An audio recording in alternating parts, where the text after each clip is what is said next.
I don't remember you being bow-legged in high school, nigga. That happened. I don't know what happened to him. Nigga, a traumatic experience. Columbus ain't number like an hour and a half away from him. I would make that ride just chopping your throat. Nick Columbus is way further than an hour and a half from you. I'm in Columbus, Ohio. I ain't in Columbus, Georgia, boy. Oh yeah. What the hell you were thinking? Georgia. You know what? I should have let him. That's Columbia. Yeah. No, that's Columbus, Georgia. It's Columbus, Georgia. I should have let him believe that and let him make that ride. Oh yeah, I'm sorry. It's Columbus. You're right. I'm sorry. My bad. I should let him believe that and let him make that ride. If I figured out I could put more gas in the tank and went up the town. At the 7 hours in, you'd be like, hey man, how much further I gotta go? I'm like, if you ain't crossed Cincinnati, I'm like, you ain't crossed through Cincinnati, you ain't close enough. Yes, anyway, where Casey at? Now I know good and well. Didn't she submit one of these topics? I know she submitted something. I thought she submitted the thing for Meagan I don't think Good. so. Okay. Who submitted the thing for Meagan Good? Me. I didn't. Oh, okay. All right, we finna get this thing started, man. No, she ain't still moving. I assume she's still getting situated. She know we up in here. She know good and well we up in here. I'm gonna find her. Don't worry. There's fines coming. There's gonna be fines coming. For when people don't post up, pull up. A non-vote notification is a $5 fine. $5 fines. No call, no show. So, hey, I wanted to start off with something a little light, and I don't even know if we're gonna get through all these because these is heavy. Let me see. God damn. Let's start with the one about the nerdy dudes, man, because this motherfucker had me laughing, man. This who submitted this one? Me. I mean, okay, because look, so the question I asked for this one is: Can we really finally come to the conclusion that being a nerd isn't woman repellent? Like, I think we used to believe that when we was younger, and that's because of all the TV shows, Urkel, Revenge of the Nerds, everything in pop culture back then had us anti-nerd, right? And pro jock and pro gangster and pro tough guy. Okay. But I think at this point, it should be pretty well established that nerds ain't the thing. And it's oddly enough, the dude in the video looked like, I'm looking at this dude video now and looking at Sam's face. This dude look just like you, bro. I see we're still pushing the age-old narrative. Look at him. Women don't like me because I'm nerdy. Look at him. Nah, bro. Like women don't like you because you weird to the host. That's why women are uncomfortable with you. Because take me, for example. You could practically taste the sauce from across the screen you're watching this TikTok on. And what is the first thing in your field of view when you walk through my apartment? A life-size replica of Ice from Game of Thrones and a fucking MF Doom shrine. When you take your shoes off, there's a giant framed Gundam Perler. Above the couch that we make out on is an original 1977 Star Wars poster. Right under the TV that we pretend to watch is a Shin Ultraman statue. Right next to the Kamen Rider transformation module. And aside from all of this in my bedroom, when I'm done knocking the pancake mix out of Shorty, she gotta walk across the Blue Eyes White Dragon rug to get herself cleaned up. It's not because you're nerdy, bro. It's because you ain't got the sauce, you weird, and you stink. That's why. That Blue Eyes White Dragon had me on the way. I see we're still pushing the age-old narrative of women don't like me because I'm nerdy. Nah, bro. Women don't like you because you weird to the host. That's why women I think Buddy has a legit point. Look at the conversations that are now happening on social media when we're talking about what we're entertained by, what we're into, whether it's video games, TV shows, movies, conventions that people are going to. I taught my boy here how to draw a little bit a while back, and he took it all away. He a whole comic book creator and doing everything else. So it's above obvious that being a nerd is not women repellent. So what other excuses can we possibly come up with? I need something better than that.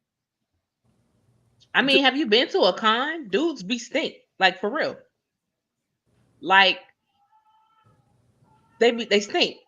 That's usually what I've seen, and it's a whole lot of like why am I seeing the crack of your behind? Where's your belt? You talking about at Comic-Con conventions? Yeah. Like, Okay, where's your okay. belt? And I'm talking about the dudes that aren't dressed, because typically the dudes that dress in costume, typically, they take a little better care of themselves. But then you have the dudes that just show up. They literally just show up. Like, they done rolled out of bed and just show up. And they might have even rolled out of bed. They might have rolled off the floor because they smell like it.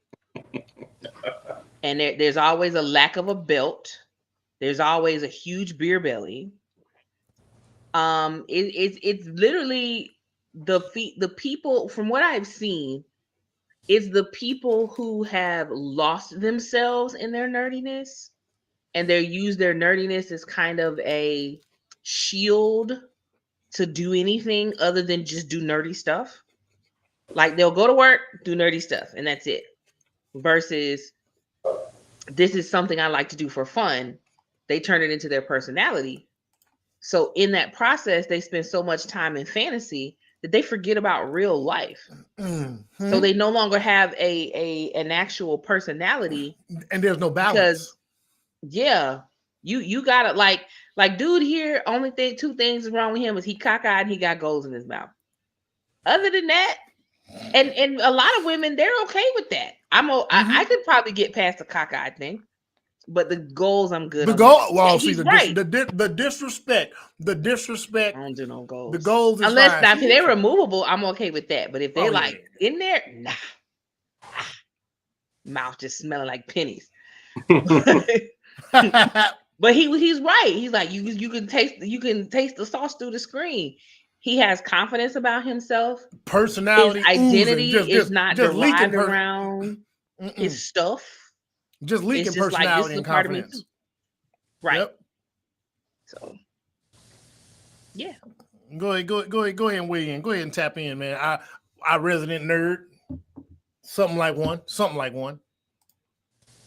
I mean, I'm pretty much just gonna piggyback off what Chef said, that you got to have a personality outside of the things you enjoy. Like, all that is a hobby. So your hobby can't define you. You got to define your hobby. So I know most people would look at me and wouldn't think, "Oh, a nigga, a comic book artist." You know what I'm saying? And it's been like that my whole life. And you would never know that I grew up reading comic books and making comic books, because I don't put that on the forefront, because that's not entirely who I am. So I just live and present myself as I am. However that come across to anybody, because that's up to, the individual's interpretation of who I am or how I am or whatever. But everything else is just, you find that out by getting to know me. And I knew the importance of, I was taught the importance of just taking care of yourself. Go get a haircut. Make sure you brush your teeth daily. Don't skip a day of putting on deodorant. Put some lotion on. Moisturize your mouth. Look presentable. Like my grandma didn't know that if we were going somewhere, they didn't play about us having our clothes ironed, shoes clean. I always say, even until we was up until we were adults, I always make sure you got on a pair of clean socks and a pair of clean drawers, because you never know. So that's stuff stuck with me, just basic principles of taking care of yourself and being clean. Like, just be clean. And I don't understand why those dudes that he's talking about don't understand that that's like basic life necessities. Take care of yourself. Man, you can't be at the Dungeons and Dragon table all day. And the only thing you had to eat was a Hot Pockets and, and some SpaghettiOs or whatever them niggas have in their basements. It's like, dude, you like, you are alive. Like it's like these niggas die to reality and live inside them Yu-Gi-Oh cards. Amen.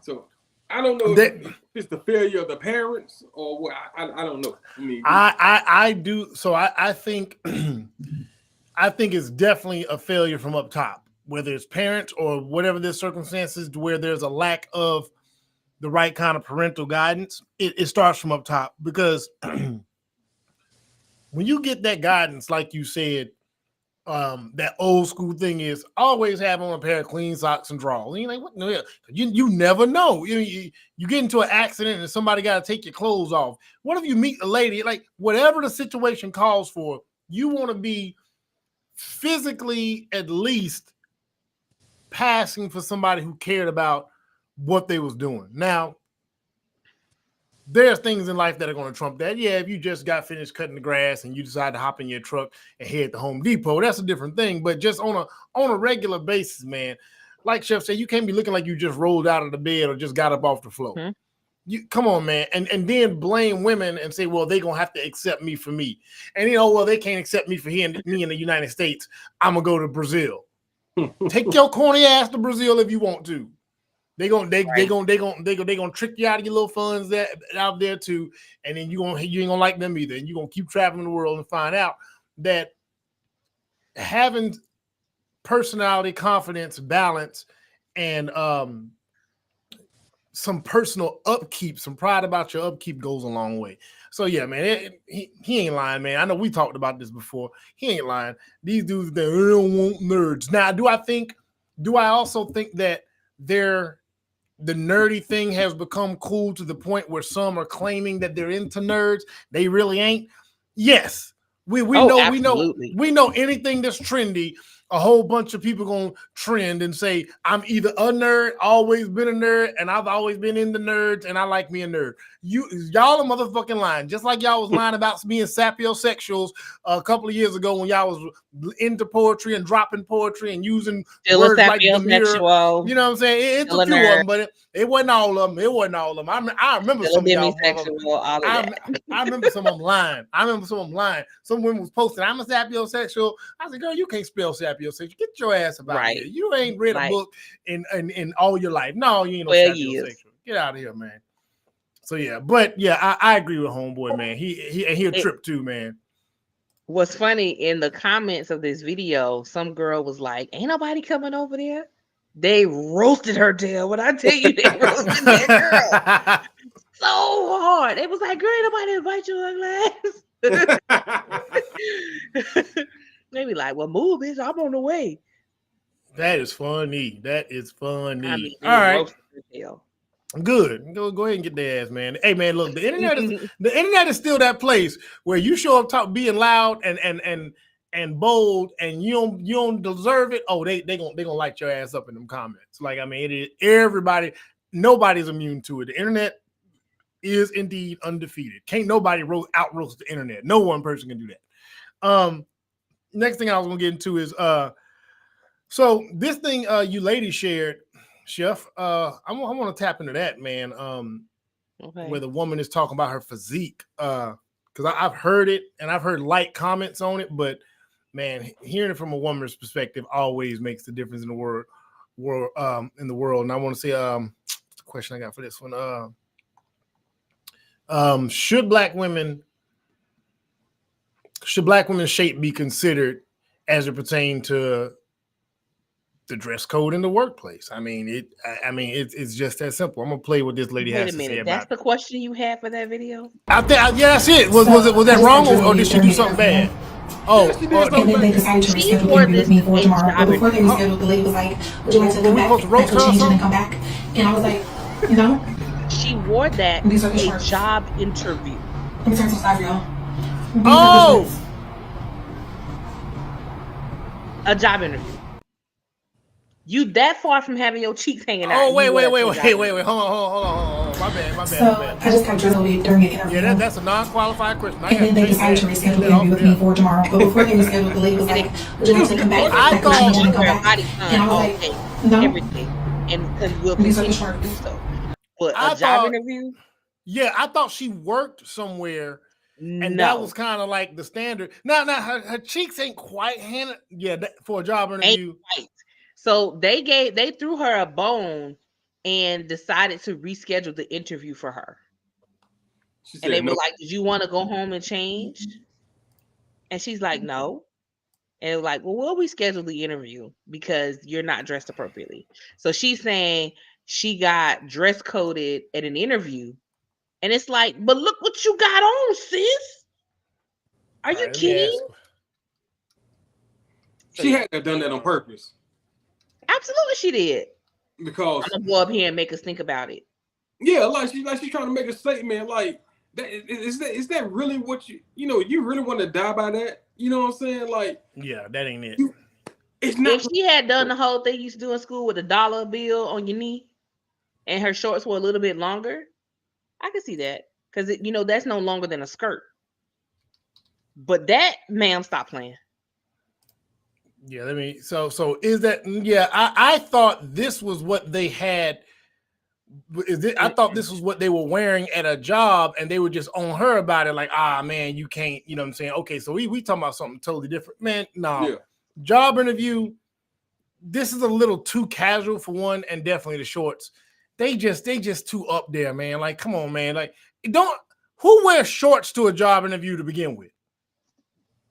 I didn't even know that was a thing. That's what y'all doing out here. Y'all wearing shorts to job interviews? I wish I could. I want a job interview right now just so I can wear hoochie daddies to a job interview. Just so I can show up. Bulge and all. You know what I'm saying? A whole bulge and just stepping in. You gotta be stepping into. Just please, hey man, job interview, boy, and damn to say something, man. Yeah. What I want to know, where did she go to? What was she interviewing for? What was the company? Where was the job? Where was the job? Who was it for? And Hooters? I wonder, did she go back to the interview when they rescheduled it? Because it seemed like she wanted to make us think about it, but they threw you a bone since you the one needing a job. Yeah, this is that's a bad look. And you can tell she did this for the attention because she ran straight. She didn't change her clothes yet. She ran straight to social media, made a video to put on social media to get validation. Like, no, every sensible adult understands how the professional world works. We are taught this as teenagers. When you go to a job interview, make sure you are dressed professionally.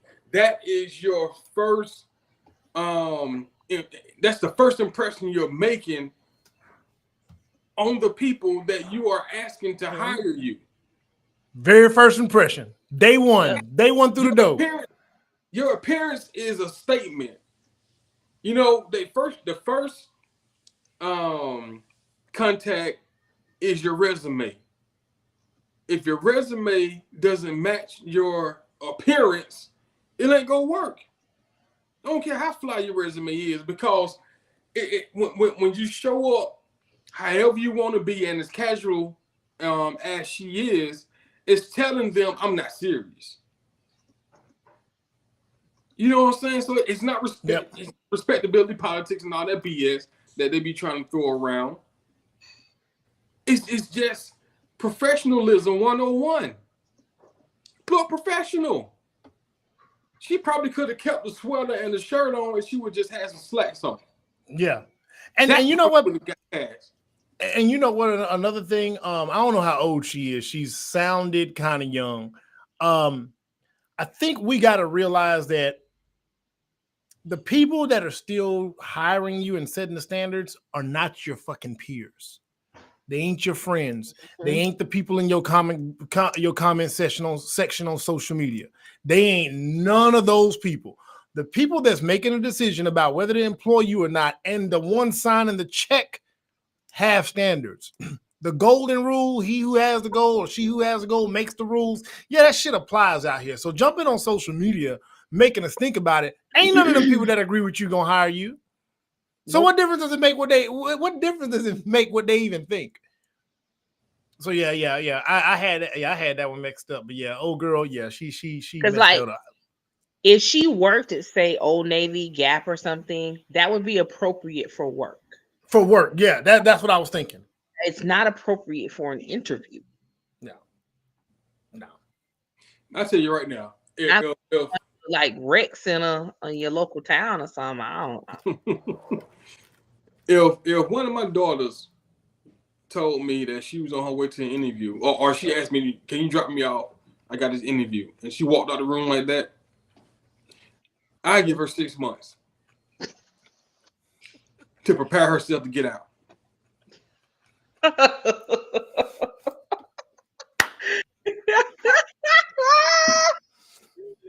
Because that'd be telling me, "Oh, I plan on staying here." I don't plan on moving out. I ain't serious. I definitely ain't planning on getting no job. Because this is a fake ass effort right here. Yeah, this is a fake ass effort right here. Give him 6 months. Get out. Oh shit. Oh man. The person interviewing you. Oh man, baby girl, you on the clock. You gotta get up out of here. You gotta get up out of here. 6 months. He said 6 months. So you know it's real out here. It is, yeah. Oh, girl, yeah. Yeah, she should have chose better as it goddamn pertains to an outfit. As it pertains to an outfit. And then you want, and what kills me is you think you put a cardigan on and now it's business casual. No, ma'am. Yeah.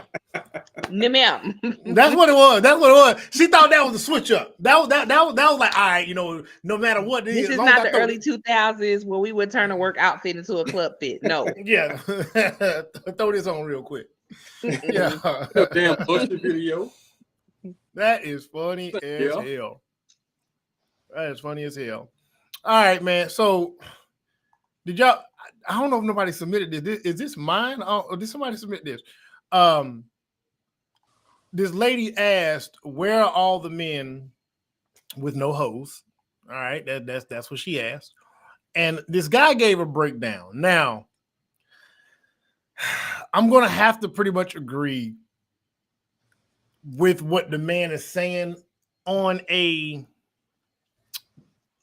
social media level. On a real life level, I don't know, because I see some things in real life that lead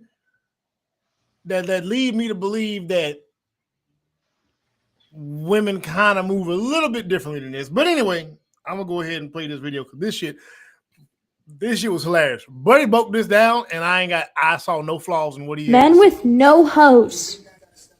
Where are you? Hey, one of those guys with no hose. I thought I would create this diagram for you ladies that are serious about finding us, because this will kind of pin our location. Here I have the way that you ladies like to rate men. You got your 10, 9s, and 8s. Now these are the cream of the crop, the apex of the male species. They're extremely good looking. They got a lot of money. Their Johnsons hang low. Every woman in the world would love to be with a 10, 9, or 8. Then you got a 7 or a 6. Now they're not quite on the levels of 10, 9s, and 8s, but they are above average. Usually it's going to be a good looking guy with an average or small Johnson, or it's going to be an ugly guy with a big Johnson, or it's going to be an ugly guy with a small Johnson, but he's got a lot of money.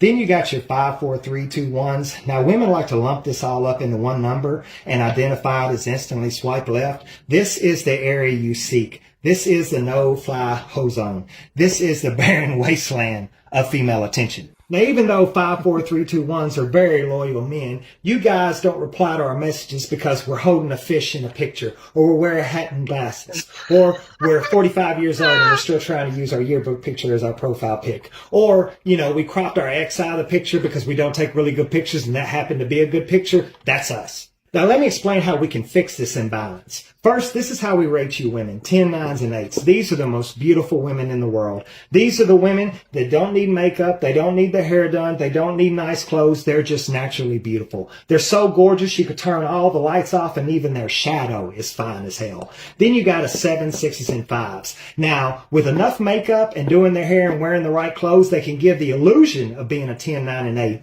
But you'll find once you wake up to them in the morning, they're nothing more than shapeshifters. shifters. Then you got your 5, 4s, and 3s. Now, these are the girls you date when you're on a budget. You don't really want to take them anywhere, but you want to floss on social media like you got a really fine girlfriend. 5, 4, and 3 can get it done. They can be as beautiful and look any way that you need them to.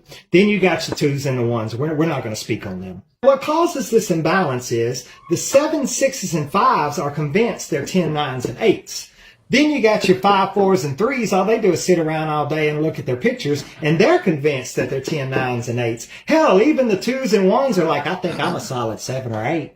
Now, the problem that's occurring is because 7, 6, 5, 4, 3, 2, 1s think they're a 10, 9, or 8, they all want to contact a 10, 9, or 8 or 7, 6 because they feel like that's what they deserve. But all 10, 9, 8, 7, 6 does is because they're really not good enough for them, 7, 6, 5, 4, 3, 2, 1 constantly gets used and cheated on. And they do not want to accept the fact that in reality, 7, 6, 5, 4, 3, 2, 1 is not actually good enough to get a 10, 9, or 8. And you may be able to swing a 7 or 6, but you better be on point. So if you ladies would just be a little bit more honest with yourself, we'd all have hoes. Listen, no lies told. No lies told. I mean, I hate that he didn't get to talk about the kids. Yeah, so The kids? right, he didn't get in there. So here's what I'll say, men. I'm going to put a little responsibility on us. I gotta hold us accountable. Stop fucking on them women.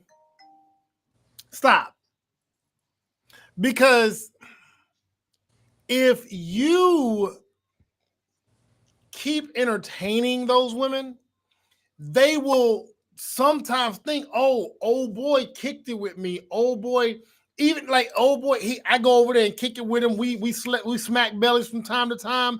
He's cool, respectable, even to the point where, listen, you might not be that attracted to old girl, but you'll take her to go get a drink. You'll take her to, you'll go out for the night. Y'all have a couple of drinks. She now thinks that she's in your wheelhouse. She really think, okay, I got that guy's attention. He's giving me dick and a good time. These are the types that I roll with now. Men, that is our fault, because we are oftentimes just too willing to say, I won't do nothing else with her, but I'll bust her down. Guilty as fuck. Guilty. So we got to own some of that. If men stuck to their own consistently, it wouldn't give false hope. Now, as far as what women start to do to themselves and think on social media and all that stuff, I'll let somebody else take it there. I mean, the problem is that we have become a participation trophy society, so that even when a girl who is unattractive and posts a picture that she intended to look attractive, it's, oh girl, you fine, you big fine, and all that kind of stuff to build self-esteem. Mm-hmm. And I'm like, okay, I get it. No, you shouldn't call her ugly. No, you shouldn't. But at the same time, because all of this attention has been garnered, it's thought that, okay, well, this is what I am. This is who I am. Them people I scroll right on by, because my mama told me if you can't say nothing nice, don't say nothing at all. And I think he's right in that a lot of women just need to be realistic with themselves and consider, when I wake up in the morning and I look in the mirror, am I seeing my best self? And what is my best self like out in the world? Because we can think in our heads, I'm a 10, but there's the notion of value versus worth. Value is based on what somebody's willing to pay. Worth is what you think it's worth. So you may think you're worth up you here. Ain't gonna speed. Don't speed past that, Jeff. You preaching. you think your worth is up here, but your value is down here. Damn. You get this. You see this in real estate because people will put their houses up for sale. Oh, I won't find her. Whoa, she's taking it to the real estate market.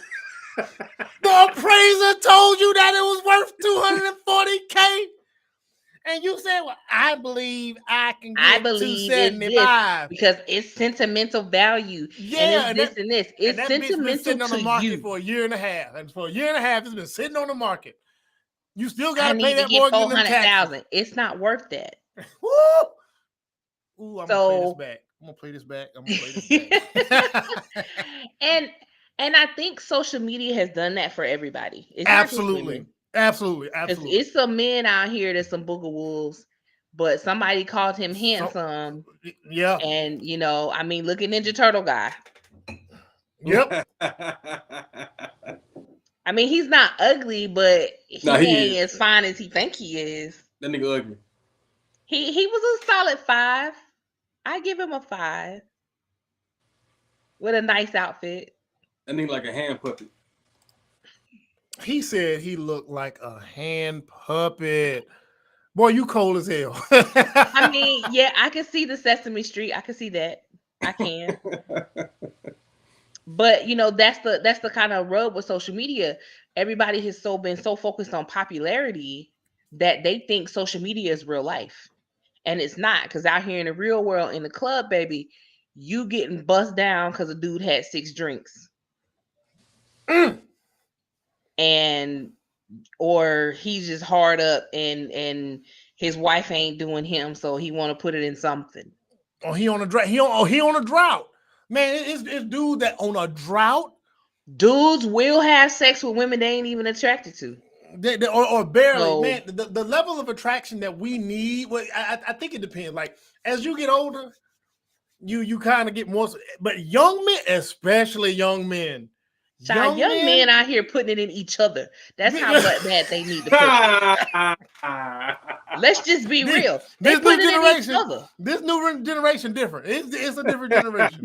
them churn sexually fluid is all get out. Yeah, boy, they different, man. It's just head. You know what I'm saying? Hey, they just like, you know what, they gonna let it rock out. But my whole point is that though when a man is just horny by default, just waking up and that's the first thing on his mind today. Man, look, man, all it gotta do is be, some of them ain't even gotta be the least bit attractive. Some of them just, there's levels. Like, there are women that I have seen pregnant. I have seen women pregnant I walk the street and I'm seeing women pregnant. And I'm like, okay, how did that happen? I'm like, because I can't see a physical attractive thing about him. Now, I don't know what the dude looks like that got with that, but so I'm like, how? And then there are those that I look at and be like, oh, I squint, turn my head. I can see, dim the lights a little bit. Keep her good side. Y'all remember? Y'all listen. I ain't played the scene yet. Y'all remember when my boy, one of my favorite Game of Thrones characters, Greyjoy, Theon was at the bows of the ship, and he knocked off that woman in the bows of the ship. And when he came down there, he said, "Could you smile with your mouth closed? That's better." And then he just went ahead and busted down. He down. Theon, She hit him with that. Yeah, he said, better. Threw on her back and busted down. That's why Theon got treated the way he did. Lost his hey, look. We ain't too much on Theon. That's my boy, man. Ain't too much on Theon.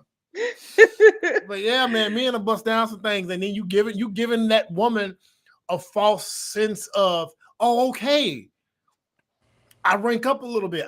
That's where I blame us. I blame us a little bit for that shit. Because it's different between, like, I need women, a lot of women, and not all women do this. I need a lot of women to understand that sex does not mean worth.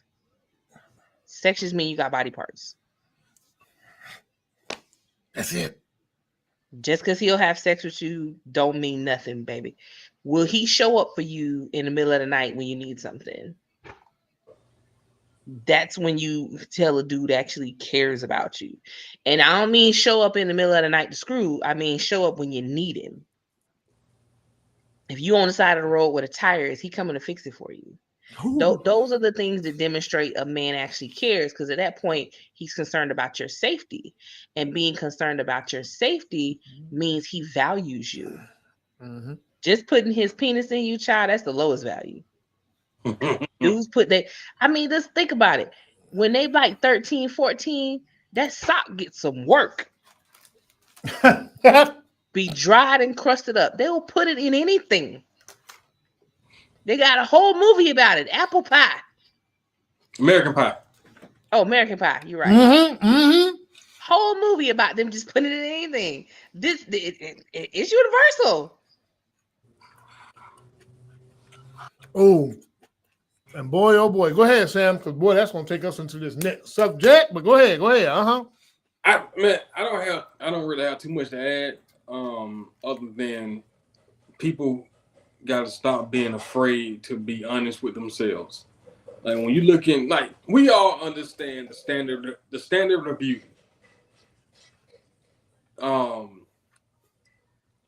Everybody, as a person, just a human being,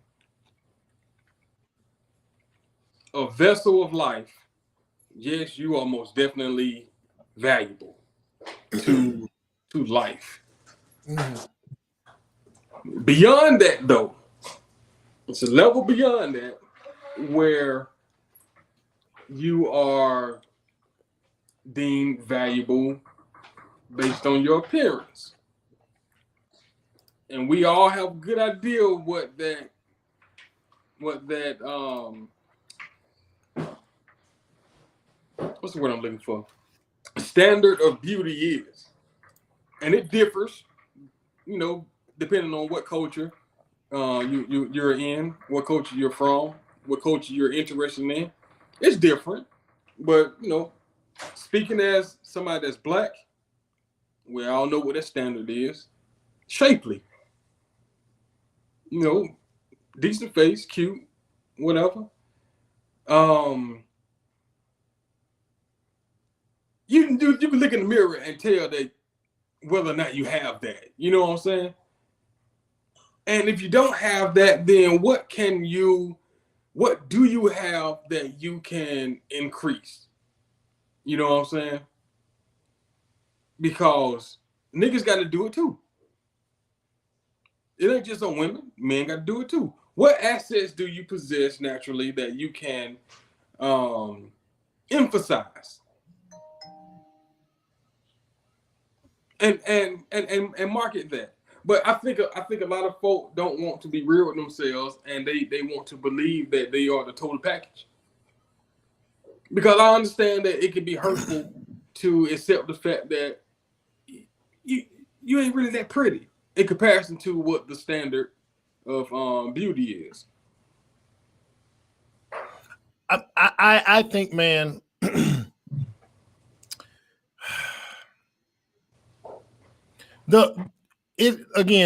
Sheffy hit on it when she talked about this participation trophy society that we're in now. Everybody gets this treatment as if, well, if you're the total package to yourself, that's all that matters. Again, self-worth versus actual value out here, they're not mutually exclusive. You know what I'm saying? And that just is what it is. It's not something to get bent up about. Maybe there is a guy or there is a woman that does see you as the total package. If you find that person and they genuinely feel that way, and I would say if you find a person that genuinely feels that way about you, and your whole life you've had difficulty getting people to feel that way about you, don't play around. Don't think that person gonna come around again. Yeah. Don't play yourself. Do not play yourself. Men and women, you get that one person that really think that God was considering them when he was considering you when he created them. That person, hey man, rock with them. Go ahead. They all bets off. They're a good person. Rock it out with them. Don't sit there and think I can do better. Because this one time I got this person, that means I get another one. I'll get better than them because I look at it. No, man. Like who likes you. And that's kind of what this all really boils back down to. Man, like who likes you. Know your lane. And be okay with staying in your lane. Yeah. But I thought Buddy's breakdown, it was absolutely hilarious. When he said holding up a fish in a picture, all the stuff that he said about them pictures on that those videos I did where the dude was trying to help men on with their dating profiles. Some dating of those profiles are those are exactly some of the things that he said. He was like, they're like a picture holding up a fish, or you cropped out the X, and that. I mean, that's real. That's real dudes shit be right there. posting they barbecue. Yeah, and I get it. Man. Hoes like to eat. I get it. But she said hoes. But it shouldn't be the first picture. Chef, and it shouldn't be like hold 12. on. No, hold on, Chef. You said hoes like to eat. Women like to eat. Why do you want to call them women hoes? That's not nice. Okay, so I'm stuck on the other video where he was like, "You weird to the hoes," so it's like a thing. Oh, women like to eat. Period. We do. Dang, Chef. Why the man? Why am I the man? Gotta hit the woman not to call the women hoes. Don't do that. Don't do that. I know. Don't do that because it was purposeful. And why I said it. I know. I get you. Because the whole video was about men that have the hoes. So hoes like to eat. Come on, now. Don't play with me. Yeah. But it's like, why am I seeing a picture of you and your ex as your picture? Or you and your grown daughter, but I can't tell that's your grown daughter. I only know that's your grown daughter because I know you. But that's who's in your picture. People don't know that. Or pictures of you and your mom. That's a red flag. Huge red flag. Yeah. Your first picture with your mom? Oh, yeah. Come on, bro. The love of my life right here. You got pictures of your truck. You got pictures of your PlayStation. What? Oh, my God. It's bad. It's really bad. Listen. See, the grainiest pictures looking like you took the picture of a picture that was also a picture on somebody else's phone. Like, they couldn't text you the picture they took or nothing. So this is what upsets me. This is really what upsets me about that. When we give advice on how to move, when those of us that are married and out the game are giving like advice and tips, and these single people that have not been successful at getting out of the game, that want to get out the game, then they got the nerve to turn up their nose and have something slick to say. They try to boil it back to, oh, well, you already look the kind of way. So, bro, having a dating profile that has reasonable pictures and reasonable words goes a long way. I do not think Sheffy is making it up that you Negroids is out there with pictures of your PlayStation barbecue truck and with your mama on these profiles as if that's what women are looking for. They ain't looking for that no more. I've seen so many plates of mac and cheese. Look, let me tell you, women aren't looking for that. So men are very critical about women leading with their degrees, professions, and how much money they make, right? On these goddamn dating apps, go take a hint. Dudes leading with their truck, their car, and then their backyard, and then they barbecue pit. No, that's not it. They'll figure all that out later. They want to see a picture of you, what you look like on your best day, and you put some coherent words together as an introduction to yourself and what you want. That's it. Anyway, I won't believe that damn point, because that's a whole other thing. These dating apps is rigged. They ain't. No, y'all not even trying. What I think men should do is have a really cool woman friend create their dating profile for them. That would save a lot. That would save a lot of dudes. That would save a lot of dudes. Yeah. So you know what? I'm gonna go to. So I said one of the ones we were gonna talk about now. I don't want to go there. I'm gonna keep it light until we get a little heavy. So anyway, because there's some ones on here that are pretty cool. Let me see what's next. What we got next? There was another one y'all had on here. Oh, here we go. Goddamn! Why do some men refuse to have women as friends? I'm gonna be the guilty party in this one. To a certain degree, I think I'm gonna be able to explain it. Exponential degree on you. Yeah, I think I'm gonna be able to explain it a little bit. But anyway, I'm gonna play with these cats got to say about it. So yeah, I don't know. I've never met a girl that I like enough to where it's like I would love to hang out with you just as a friend all the time. Never. I don't think so. Whoa. So you don't have any girlfriends? Well, it's like, what do you classify as a friend?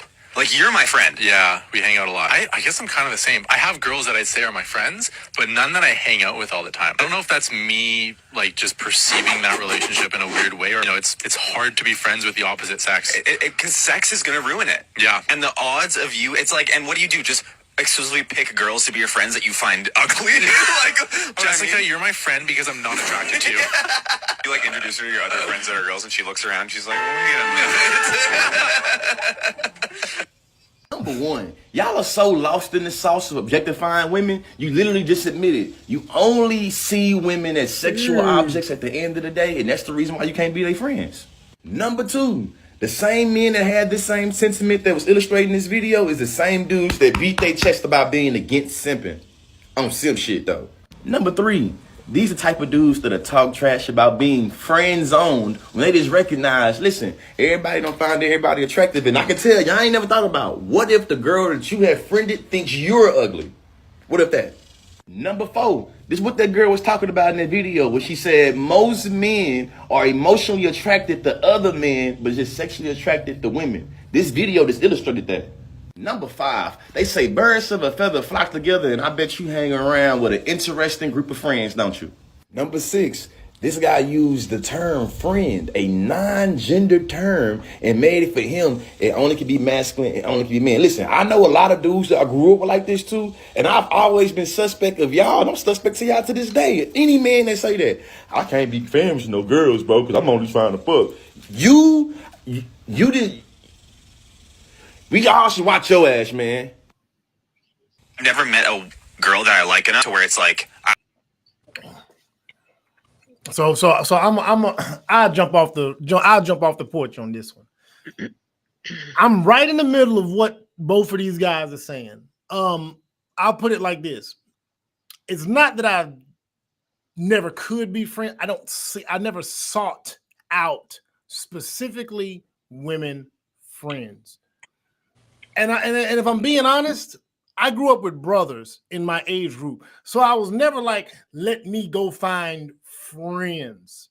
The way men usually become friends is we have an interaction and we identify in an interaction. We're unless you're an only child, you're not sitting there thinking, I go to school today and I'm gonna make some friends. I'm going out in the world today and I'm gonna make some friends. Let me go find somebody to be social with. That's not how we do this. We bond between competition and work. Typically, so most of your friends are going to be somebody you competed with, played sports with, went to school with, had a similar interest in that way, or you worked with and y'all built from there. That's usually how most of our bonds are created. Women, by default, our bonds with women come from looking at her, being attracted, and shooting your shot. That's typically how it goes. I'm not saying it's never, there's outliers, but typically you see girl, you like girl, you want to go shoot your shot, girl, because you already got these fuckers over here to wrestle, playing bullshit around with. I think what happens is you interact with women, and if y'all become cool, y'all just become cool. I use the term friend very seriously. That term friend ain't a loose term. If you are a friend of mine, there's certain things that I extend to you, and there's certain things that you can expect from me. There's not a woman that I can think of that feels comfortable enough to call me at midnight out of nowhere because she got something going on, outside of like those that are blood relatives. So, but I wouldn't go as far to say, well, I mean, I just can't be friends with women because of sex. No, I'm not going to say that either. Because again, if we meet, we click and we cool and we're friendly, but friends like going that, it's not So I'm kind of in the middle. I do think it's weird as hell if a dude says, I just can't be friends with women at all. Yeah, that's bullshit too.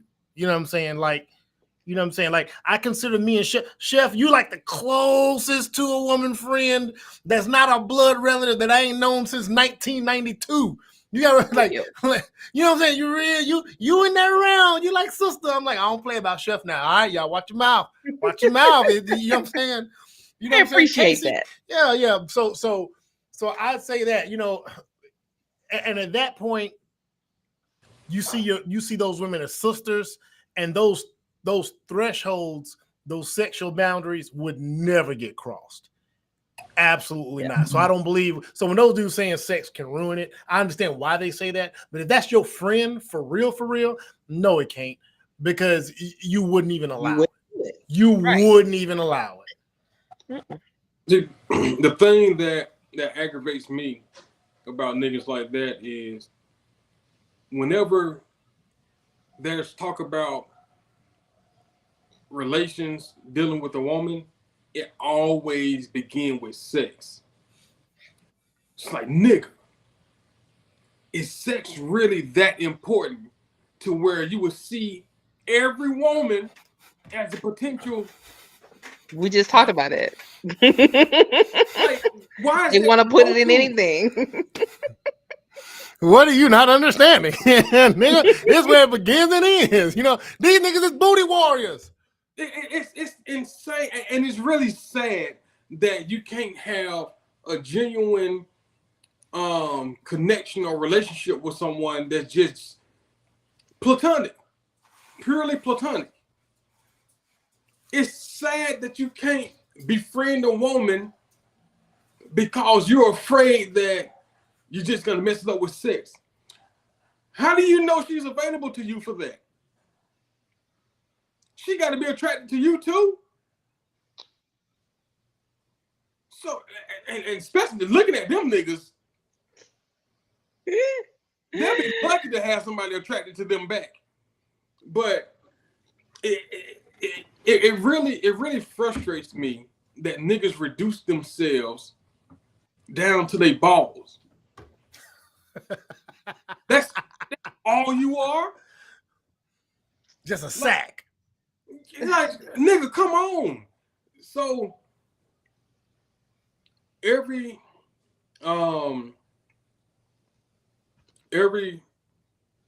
woman that I consider a friend, I said this 1,000 times before, I look at them as a sister. Chef being one of the newest ones, or the only newer one, because you know I don't go out looking, like Manuel said, don't go out looking for people to be friends. We just happen to meet, and if we click, we click. But I have enough sense to know what my attractions are. And just because you're pretty doesn't mean that I'm attracted to you sexually, because it goes beyond you just looking good. You know what I'm saying? Like, do we have same core values? Do we have some commonalities? Like, all that has to go into the mix. I'm not finna look at you like, oh damn, she bad, she got the booty on her, I want to hit that. Like, nigga, that's predatory. If that's your mindset, if you look at a woman, you can acknowledge the fact that she's pretty, and the first thing your mind goes to, I want to hit, that's predatory.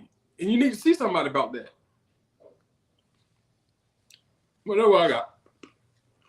Give on these numbers. Those guys are why women choose the bear.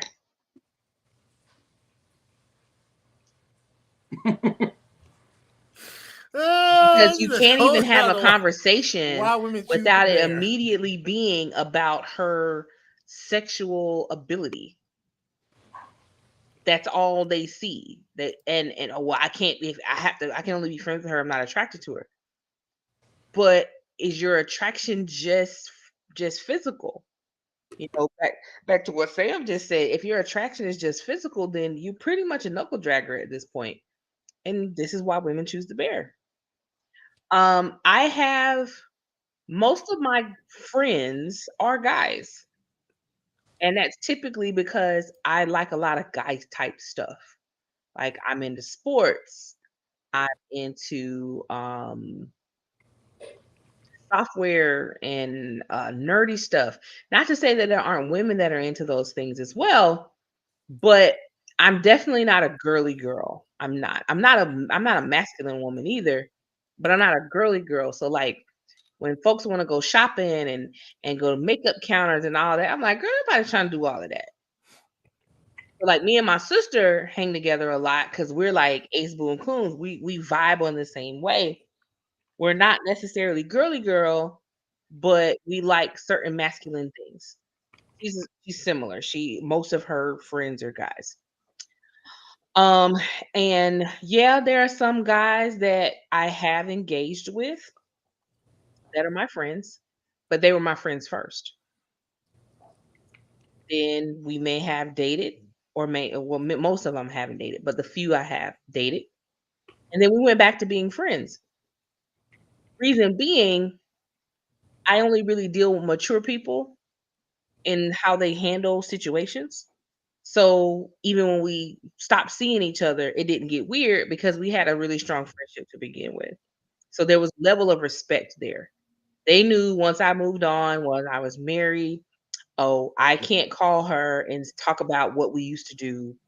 I can't engage her in certain ways. It would be disrespectful and she would not vibe with that. I've had a few that try to cross that line, and it's like, sir. Like real niggas do.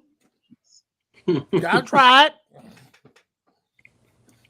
Put your hand, try to stick your hand in the cookie jar. Cut off, and we go back to being friends.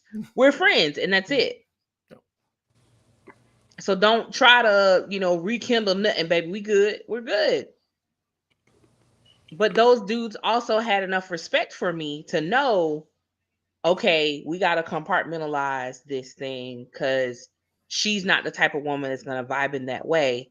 But then they also know in me, I'm the same way. I'm not going to just cut somebody off as a friend because we didn't work out in a relationship or even just a situationship. Friendship is much more than that, to me, at least. So I've had very few issues in that over the years. I'm friends with, I just haven't had those types of issues that they're addressing as a woman that has guy friends. Could it ruin it? Absolutely, it could. For me, that just hasn't been the case. But that's just because I had boundaries going in. So once things went a different way, those men knew that boundary was still in place, and I've had no issue with it. So from a woman's perspective, having guy friends, yeah, it could be, if you're attracted, yeah, it can lead to some things. And for many, the relationship does fizzle. What's the Music Soul Child song? Where he talks about going back to being friends because they kissed and now it's weird. I did more than that. Jealous and stuff. What'd you say? You know who know that. You know who know all them songs. They who? No, it can be weird, but it doesn't have to be. It just really depends on the people. Usually when it's weird, it's because one person didn't want it to end. Yeah. Otherwise, when it's mutual, like, hey, this ain't it. All right, dap up. Yeah. And move on. But yeah, them dudes, they can't have steady girlfriends. I don't think they do. No, I'm gonna say one thing about them niggas. You can tell the niggas who don't have experience with the opposite sex, whether it's sexual or platonic, don't have experience at all. You can tell by the way that they talk about women. Mm-hmm. The way they're talking about women as they relate to men is what they think is supposed to work. That's the way they think it's supposed to work between men and women. If they had real experiences with women consistently, then they would know it doesn't necessarily have to be that way. Unless you make it that way, you got to choose to make it that way. So because they have a lack of experience, they hear talk from other men that have lack of experience. Yep. About an idea of how it's supposed to work. because I'm a man, I'm supposed to be sexually attracted to you. And that's as far as it goes. That's an idea. That's not a reality. Because those of us who has dealt with and deal with now or currently with women, we know it's relationship stretches beyond just a sexual encounter. It doesn't. We know that it doesn't have to be that. Right. We can meet a woman. I'm like, damn, she cool. I can drink a beer with her. Yep. I can have a conversation about this and about that with her. And that's all it is. And we can recognize she's pretty, but I'm not, I know it won't click that way sexually. We know that because we have experience dealing with women. They don't know that because they don't have experience dealing with women. Right. Or and this gonna lead to the next one, this next topic, or because we as men sort of project our ideas about sex because of what we feel about sex onto women. And there's a few different topics, man. I'm trying to man, and I think I'm gonna go with this one. Is there an empathy gap between men and women in the dating world, specifically pertaining to sex? So this video I'm finna share, got it off the Diary of a CEO. Man, I don't know if y'all have ever watched that podcast.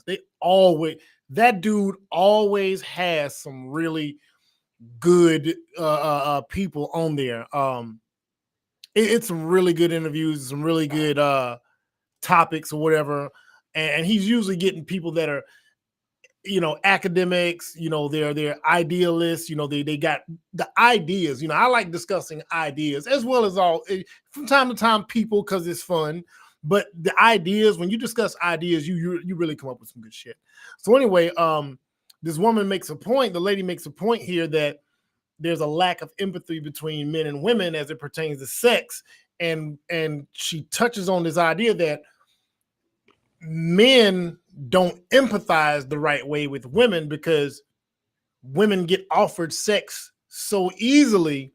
Men think that's the greatest thing ever. We see it as the greatest thing ever, whereas women that's not what we want. But anyway, I'm gonna play the video to kind of get to the point. Yeah, I need context. On average, men are more keen on casual sex than women are. Yes. And there are always outliers. Of course. I mean, you're talking about overlapping bell curves, right? Yeah. So the average is different. But the thing with overlapping bell curves is it's more obvious at the tails. Mm-hmm. So, for instance, like people who buy sex or people who become addicted to porn or something, they're basically entirely male, because you're talking about this sort of tippy tail of people who really, really desire sexual variety. Most people obviously are not out there. Most people are somewhere in the middle. But when you're talking about culture, you need to be thinking about the big picture. You need to be thinking like, okay, what does a culture of casual sex, how would a culture of casual sex affect men and women differently? And how does it affect women differently? Because if you're saying that it's innate, it's not a sort of social construct. There's something deep within our wiring in men and women that makes us have a different sort of proclivity towards sex, casual sex. Why does that have a consequence that's negative for women? Basically, what women are more likely to want is monogamy, like not necessarily marriage, but certainly signals of commitment. If you think about this in terms of our evolutionary history, it makes perfect sense, right? Because having sex is pretty much the most consequential thing a woman can do, right? Because if you get pregnant, you've got 9 months of pregnancy, which is risky in itself, childbirth, which is very risky in the ancestral environment, less so now, fortunately. And then you've got maybe 15 years or something of having to look after a child until it's capable of being economically self-sufficient. That's an enormous thing to happen in your life. Whereas, and it also means that women can only really reproduce once a year, absolute max, right? Whereas men, in theory, can reproduce thousands of times a year and can have basically no involvement in raising the children, take basically no risks whatsoever. So if you look at it in those terms, of course women would be pickier. Of course they would. And that is indeed what we see. But I think that the reason that young women express so much unhappiness at the moment with the sexual culture is that a lot of young women kind of go along with it. I know this is kind of surprising to men, right? And I've spoken to men about this who find this completely bemusing. They're like, if you don't want to have sex, don't have sex. It's fine. Like, what's the big problem? Like, women are so lucky because they can't step out onto the street without being propositioned. They can have, they have so much choice. Like, you girls are so lucky. What are you complaining about? And I think it's this problem that two problems. One is that both sexes are not necessarily very good at understanding what the other sex actually want. And that's partly comes from the fact that I don't think we're honest enough about sex differences. So like men think that the fact that women can get casual sex at any time of any day is amazing. And women are like, but I don't want that. That's like horrible. I don't want to shag some random man on the street, right? So there's that gap in there's that empathy gap. And similarly, I think women have an empathy gap. Like they probably don't realize how many men basically don't have access to any kind of sexual relationships and feel incredibly resentful and frustrated about that. They don't realize how scary it is for men to approach a woman, things like that. So there's like a mutual sort of incomprehension. And I think the other thing is men find it very hard to imagine doing what a lot of young women do, which is basically going along with sex that they don't really want to have because they want to be polite and because they don't want to scare off a man who maybe they do fancy, and because they don't want to be uncool and because they don't want to be weird and they don't want to be a prude. One of the features of teenage girl psychology, and maybe this is into the 20s as well, but particularly teenage girls, is teenage girls are so concerned about what's normal. Whenever you have contagious mental illnesses, which like historically are quite common, so something like the Salem witch trials, apparently girls are now getting Tourette's from TikTok because it's like a viral thing on TikTok. Hysteria in the 19th century, anorexia. There's a lot of examples of these, right, where mental illnesses, which are seen to be socially contagious, people catch it from each other, you end up with this mimetic effect. They always start with teenage girls, always. Sometimes they spread to other groups, but teenage girls are always like the first, And I think it's because teenage girls, probably for self-protective reasons, there must be some adaptive reason here, are very, very socially sensitive. They're very constantly aware of their social position, what other people are doing, what's cool, what's not cool, obsessed, which is also translates to things like fashion and slang. Slang, ditto. A lot of slang starts with teenage girls because they're this very mimetic group, right? Mm-hmm. And that's fine, that's not necessarily a bad thing, but it does sometimes have bad effects. And one of them is, for instance, the idea that being a prude is incredibly cringe has taken hold really, really effectively among this group of girls. And so, I'll talk to girls or read or listen to girls saying I went along with the most degrading, upsetting, whatever, sexual things because I don't know why, because I wanted him to think I was cool, because I didn't, and I think that's something that a lot of people find difficult to empathize with, and will say, and some men do say, in criticism of my position, why don't these girls just sort of get a grip? When you say that,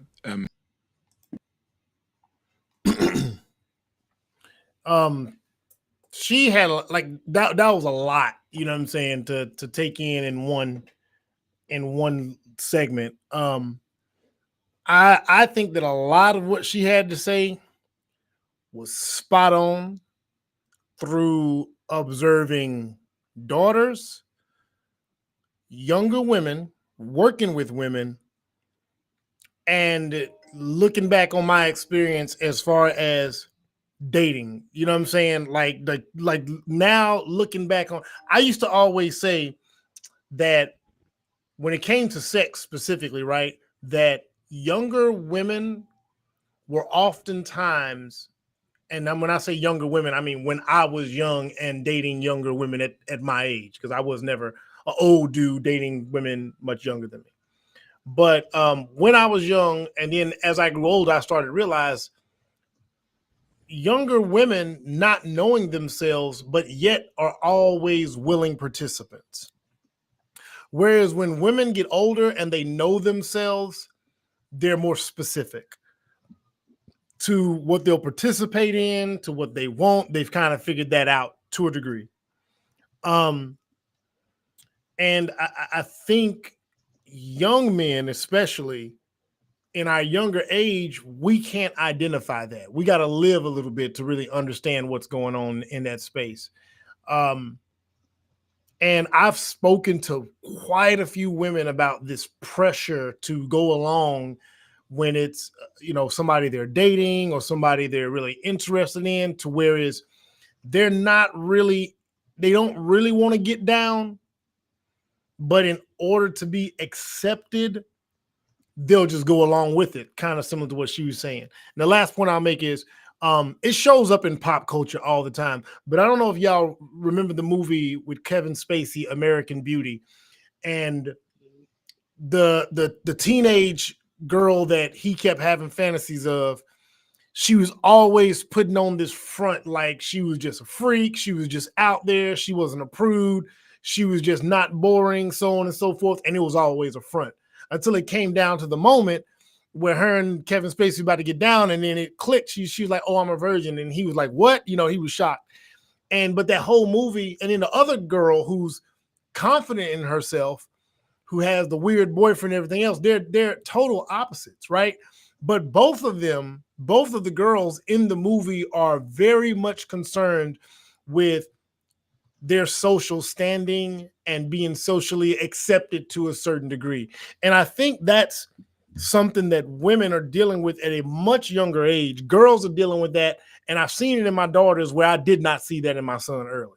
He did not give a damn. And I think that reflects itself in these nerds that run around smelling like the crack of an ass, and women that show up, they got it all together, because women learn very early. They're like very early on. Y'all learn what's socially acceptable, and y'all want to be socially accepted. And in fairness to the female species, y'all are the social construct to a certain degree. Y'all have to be the most powerful man in the world, no matter who he is. He needs the right woman on his arm that can work the room. Don't matter who you are. So I think she said a lot, but one of the things I grabbed from that was the question: is there an empathy gap between men and women in the dating world, specifically as it pertains to sex? And I really think it is, because I do indeed think, and I see this with these incels and all this anger projected on social media and all this manosphere shit and all this stuff. Dudes are always harping on women's options, and then the lack of options for men, and women's options. They're looking at the sexual options. And it's because those same men don't have those sexual options. Lastly, I'll say, I joke about it all the time. A man and a woman right now, me and my wife right now, can say we want to open up our marriage. And we can go stand on the corner and both raise our hands, say this marriage is open. We ready to get laid. She's going to have a line around the block. And I might get one or two people. And out of the one or two, I'm probably not going to want either one of them. So we definitely need to have more empathy, men and women, for each other in this dating relationship world, and especially as it pertains to sex.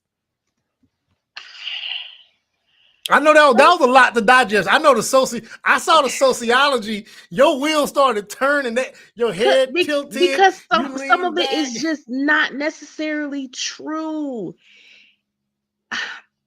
So, okay, I'll take that back. It doesn't mean it's not true so much as it's the reasoning behind it has to be understood. Women feel this way. Teenage girls feel this way because society has literally socialized us to feel that way. Mm-hmm. We've not been socialized to feel any other way. We're socialized to that men want sexual vixens. But wait, you can't have too many bodies. We're socialized to be flirtatious, be likable, smile. Oh, but now you fast. It's this constant back and forth of what we're supposed to be. So if you say I have sexual freedom, now you're a hoe. A woman who could have 3 bodies and in her whole life and be 40, and her sexual freedom isn't about how many men she slept with. It could just be about what she does when she's in a relationship. But somebody hears sexual freedom and they think, oh, well, she not knocking off everybody. Or what was the girl? I think she was like 30 something years old. She had 16 bodies. And who was she talking to? It was some rapper. And it was Shannon Sharp. Mm-hmm. And the girl, she's like 30, 35, I think. Mm-hmm. And she said she had 16 bodies. And he was like, that's a lot. Huh? If she started having sex at 18, let's give her 18, give her an adult. She's currently 35. That is 10, 13 years, right? Mm-hmm. How many if she's been in one relationship a year and maybe a few outliers in there, then that will mean she had 16 bodies. So a couple years, she might have had 2 bodies in 1 year. 2 in 1 year. 12 months, 365 days. But she's told her body count is too high. 2 in 1 year. Wait, hold on. I'm gonna back up. I think because what gets mixed into this is kind of what she mentioned was that so again, we have you're right, it's so much stuff mixed into it. We won't separate all the different things that can make a difference, right? So if we go back to the biological imperative, but we hold women, we and this is what's fucked up. If we go back to the biological imperative, we hold women. We feel a way about it, right? The last video we just did with the dude saying the 10s all the way down to the 1s, right? What's the real reason all those women choose the ones at the top? Their biological imperative is to choose the best possible person to procreate with. That's wiring. That's wiring. The most suitable mate, the most strongest, who can lift them up. So you got that. You do have that. Now that's biological. Yes, that's biological. So and then what also forces that commitment part of it is that the risk that women take, obviously, pregnancy, right? There's more for y'all to lose. But like you said, at a certain point, it got flipped around. Well, you got to be sexy. You got to have some experience. You got to know this. You got to, you got to know that. But wait. Like you said, I want virgin hoes out here. Hold on. You could have that, but hey, you can only have it. It is a really. Y'all want I don't know 3,000. Somebody needs to I'm pretty sure a book has been written, so I don't want to say somebody needs to. But all of the ideas that are diametrically opposed to one another got to be sifted through, pull them out and say, okay, here's one. Here's this. This contradicts this. This contradicts this. Nauseating. Yes. It's nauseating to be a woman. Oh my God. A dude will say, I want a woman who will give me a threesome. Okay. But it can't be 2 dudes. Yeah. She gotta like women. What if she don't? What if she wants you to like men? And I mean, and it's hard because as a girl growing up, and I think about growing up for me, like as a 43-year-old something woman, I have all of these dudes from high school that were like, you know what, you were pretty back then, and this is that and the other, and I've been wanting to try to holler at you and stuff. And I'm looking at them like, sir, you called me fat in high school. And I didn't forget that. Yeah. Because y'all really had me out here thinking I was ugly for a really long time. Mm-hmm. And I know I ain't the best. I give myself a strong 6 and let me lose this weight now. I'm gonna act up, but I still ain't gonna be no more than about a 7. And I'm okay with that. I'm fine in my lane. I navigate where it works for me.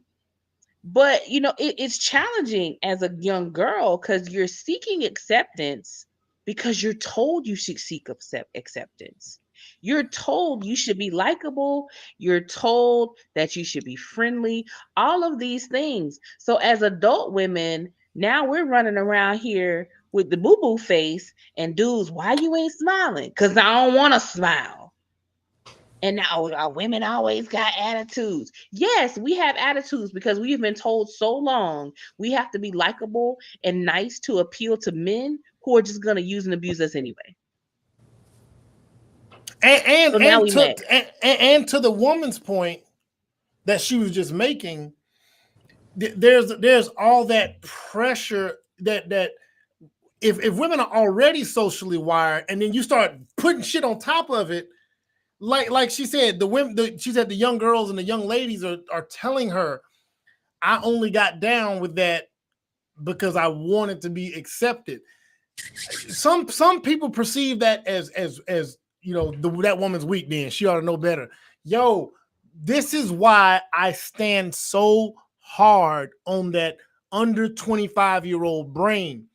It takes some years of development to get that understanding, and so we blame them for not having that understanding. And so in her younger years, my face caved in before I turned 25. Real, so it's like and I just did it because I thought that's how you get a man. That's just how you get. You just gotta take what they give to you. So similarly, whereas you were taking abuse, these women are like, well, they say I gotta have sex with him and his friend. I don't want to seem like I'm not down with it, so let me do it. That is it's crazy for us, but I'm trying to work on my empathy here. Based on how y'all are built versus how we built, it does make sense. Because again, but is it being built though? Because see, we really have to, and somebody has to do a study of this, and I don't know that we have enough societies to do this. If you look at a matriarchal society where women are not taught to operate in this manner, are we built that way? I would suffice it to say we aren't. And the reason I say that is because for many women, it's easy to kind of flip the switch a little bit. Now, some of us are better at flipping the switch than others, but that also tends to be, I think, related to some psychological things that we either have dealt with and done the work to prepare. Because you got to think there's a lot of sexual assault out here, a lot of it, and some of us have done some healing, some of us have not. So I think some women are able to navigate that a little differently. What I don't want to, and the reason I was kind of like with some of what she said is because some women will use what she said as an excuse. Well, this is why I don't have sex with my husband. No, ma'am, you don't have sex with your husband because you don't like that man. Yeah. You don't like that dude. You married a dude you didn't like because he was a good man on paper. And men do the same thing. You marry a woman you don't actually want to be with, but she looks good on paper, and she gives you enough, but you don't actually like that woman. Yeah. So I don't want what she said to be construed as, well, this is why they say men need sex all the time and women don't. No, women need sex all the time too. Yeah. This is a lot of women. As women, we're not socialized to go after the man we want. We're socialized to go after the man we need. But I also think that what she's also trying to get men to understand is that the choices women are making that don't include you aren't necessarily because she's not interested in guys at all. Like and because you as a man, if you think, because I've heard men say this shit. I hate that little thing. If you woke up as a woman, what would you do? And if you woke up as a man, what would you do? Because every now and then there's a goddamn dude to say, oh my God, if I woke up as a woman, I'm just having a whole bunch of sex. Because in their brain, They like, you got so many sexual options. Why don't you just go get it? It's because men aren't perceiving the risks associated with casual sex. And this lady, she points out in another, but they do perceive it. Wait a minute. They do perceive the risk of casual sex when this is some woman they want to have a long-term relationship with. Absolutely. But initially, they ain't thinking about that. They like, well, shit, since y'all can do it, and if we was y'all, we would do it. No, you wouldn't. And then the other part of it is, yeah, we may get offered a lot of casual sex, but quality over quantity, sir. It's a whole lot of micro peens out here. It's a whole lot of can't thrust their hips to save their life, because missionary is twerking, and a lot of dudes can't do that. You said, hold on, what now? You said what? What I said, missionary is twerking. And you know it is. No, it's not. No, it's not. No, it's not. No, yes, it's not. It's more so in the realm of winding. No, it ain't. No, you can come up with another goddamn term. You finna lose your knuckle dragger card right here, Magic Mike. Want to run around snaking your goddamn body? Don't be ashamed of yourself. But dudes think we have all these options, and okay, options are great, but are they quality options? But that's because, like we said in the last video, most men are so sex deprived that an abundance of options they feel would solve their issue. Because we can't man, look, we can't compare. Like I'm telling you, all it takes for any man, truthfully, I think a lot of men need to see the best looking, any man should take the average, and I'm talking about a regular earning. So I'm talking about a dude that makes a pretty good living, but he ain't a celebrity.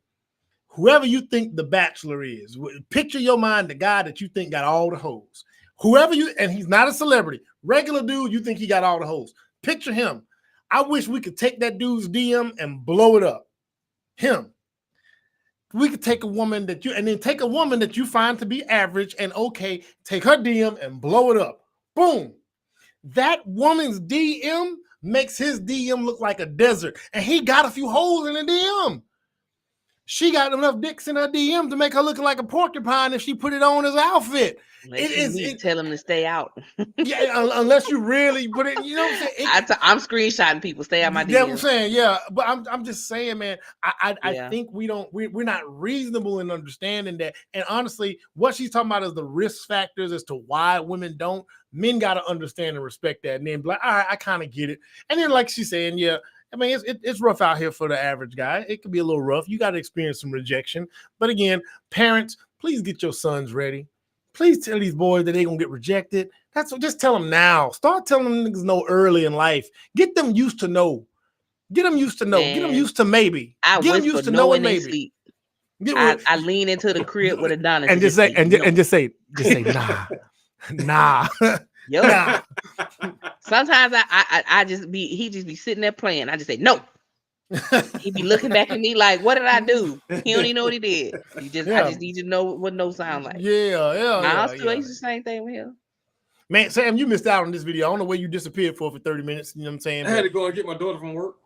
Oh, look at him, boy! I'll just always get into it. But I'm gonna jump to the next topic because something you said, Sheffy, was also a part of this topic they were talking about. So she made a point, and I Sheffy, you might look back on this one, but I think this actually is a different idea that if men were to really process this shit, it would change the way we saw sexual violence. And I think something could be done about it if we took this seriously. So basically, she made the point that sexual violence is a byproduct more of natural desire and biology versus just power. And at first I'm like, get the hell out of here. However, listen to the idea, because once I listen to it, I'm like, yo, this makes sense. And this actually puts men, it's going to put men on Front Street, because then that means we got to have a lot of conversations with young dudes, because I was very familiar with sort of standard feminist theory. Standard feminist theory says men and women are basically the same. There aren't any real important differences between us, either physical or psychological, apart from, you know, the baby's bit, whatever, who cares? And that sexual violence, rape, is not about sexual desire, it's about power. It's a power play thing. It's all sort of understood in political terms. And then I actually went to work with victims and I noticed things. I sort of couldn't help but notice things about what they'd been through that made me. And pause real quick. So one of the things she did when she came out of school, she worked in these places, in a lot of orphanages and women's places where they had dealt with violence and sexual misconduct and stuff. So she went and put in the work in the world after coming out. After being taught one thing, she went into the world to see what it was, and she came back with a different conclusion. That made me think, I don't think that's true. Like, you know that the modal victim of sexual violence is 15. It's really young, right? Really young. And also the age of perpetrators is also skews quite young, like teens and 20s is the most common age group. And one of the things I noticed, or couldn't help but notice, is that perpetrators, basically the peak age of perpetration for men, young men, is the same as testosterone peak. Oh, really? Yeah, it's the same curve. It's also the same curve you see in other kinds of violent crime. There's basically just testosterone rises a lot in your mid-teens and then drops in your 30s. And it's basically during that period that, I mean, there's a massive upside to this as well. Like, you know, testosterone is also the drug of the hormone of being adventurous and risk-taking. And like, there's a lot of upsides to having that sort of youthful male energy. The downside is things like rape. And ditto, the peak age of female victimization is also peak fertility. So what's your conclusion from that? That it's not about power, it's about biology. Or it's not. I was very familiar with. I'm 100%. Let me tell you something. Let me get in there. Let me get in there. Go ahead. Fresh. She's not wrong, but she's setting a dangerous precedent. That rape that's always about biology. In some cases, it absolutely is about power. Yeah, no, now let me be fair. This is a minute and some. She talked more about those differences later. Like this, Okay. this is like a 3-hour conversation. Younger folks, it tends to be natural desire. When they get a little older, and that's why she was talking about, and that's why she was talking about the younger age group, because that's where most actually happen. You know, the average young girl 13. And I thought about it, and I remember when my girls were young, I kept thinking, it's not going to be some old dude. It's not going to be some grown man. It's not. It could be. I said, I'm worried about that cousin. I'm worried about that older boy. That's just fucking horny. That literally is just, and I go back to think about high school. Think about the R. Kellys of the day when the girls were getting picked up by dudes that was in their 20s, peak testosterone, girls in their teens, peak fertility early on in their life. And they're the most impressionable, and then things can go left a lot of times, and things go left a lot of times because those girls don't know, they're not thinking about, when I enter this space as a 16-year-old girl and he's a 21-year-old dude and he said I'm mature and I know more than all my friends and blah, blah, blah. He's absolutely, at that moment, dude's physical strength, you can't do nothing about. Physical strength, you can't do nothing about. He's hornier than you can possibly imagine because you ain't there yet, horny-wise. Women's sexual peak ain't at that point. So there's this big skill, and I think if men looked at it like that, if we just looked inside ourselves and said, hey man, when was I the most hot and bothered the most? When was I the horniest?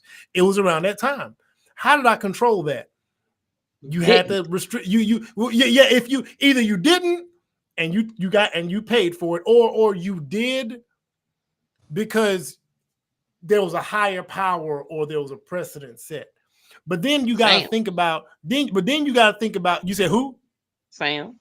Yeah, he was, boy. He was trying he was trying to bring me right along with him, and I was trying to drag him down right along with me. You know what I'm saying?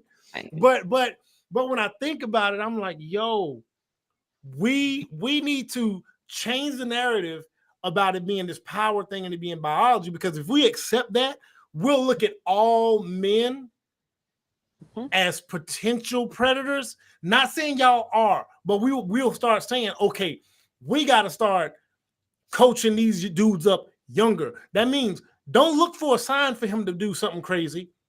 You don't need no signs. Just understand that he's a boy. He will go through puberty, and he will be a young horny teenager, young horny man. Start having conversations with him early. Start pouring into him early. Don't say, "Oh man, he ain't even like that. He ain't gonna be like that." Because look at him. It's those ones. You know what I'm saying? So, and then a lot of your sexual violence comes from people that you're dating. Yeah, and it's usually around college age. You know, when it's happening. And, you know, even for some of those guys, depending on, like, some of the dudes you see are repeat offenders.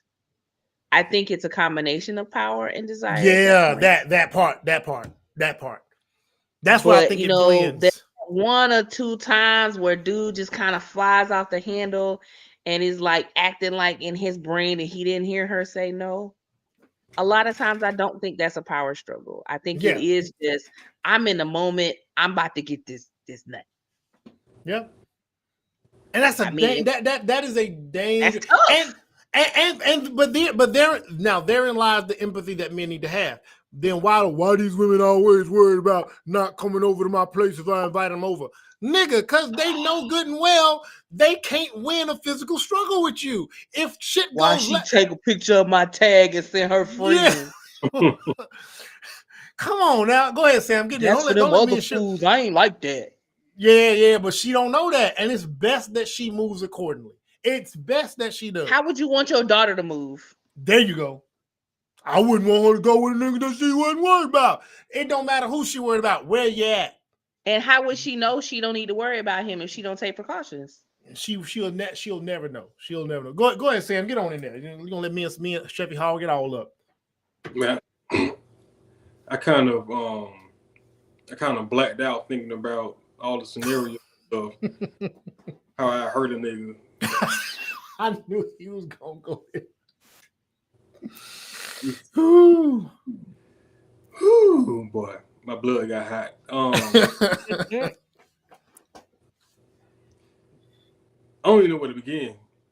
But when she said that it's biology, I had two different reactions simultaneously, because I'm used to hearing that it's about power, which I can see. But when she said it's about biology, I was just like, hold up. That can be used as an excuse to say, well, you know, it could be lumped into the same bag as boys would be boys. Right. Gotta be careful with that. Yeah. Gotta be careful with that. That's why it's got to be understood that for some, it's power too. Mm-hmm. The repeat offenders, especially. Absolutely. Yeah. And I say the boys will be boys. I get that part, but that's why I was saying that if we take it, boys will be boys, then that means men need to be fucking men and get boys in line early. Yeah. Yeah, and I absolutely, and I don't care what niggas say, or what name they want to label me as.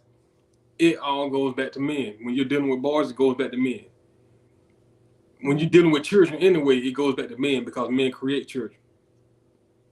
You know, women produce them, but men create them. And it's absolutely ridiculous that all these children are being made and they're being abandoned. And I know statistics and all that stuff, and I know there's more, they don't necessarily have to be on the same route to be involved.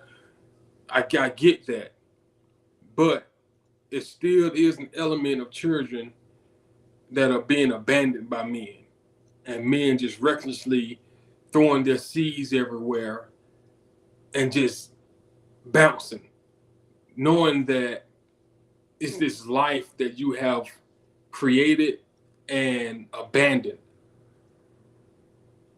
So in order to have those conversations, before we even get to the children, we got to get to these niggas that's abandoning children.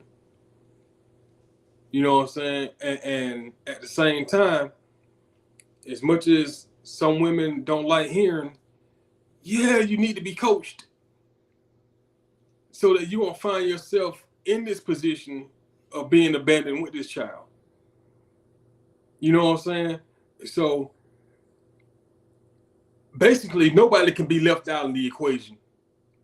Mm-hmm. Everybody needs coaching. Everybody.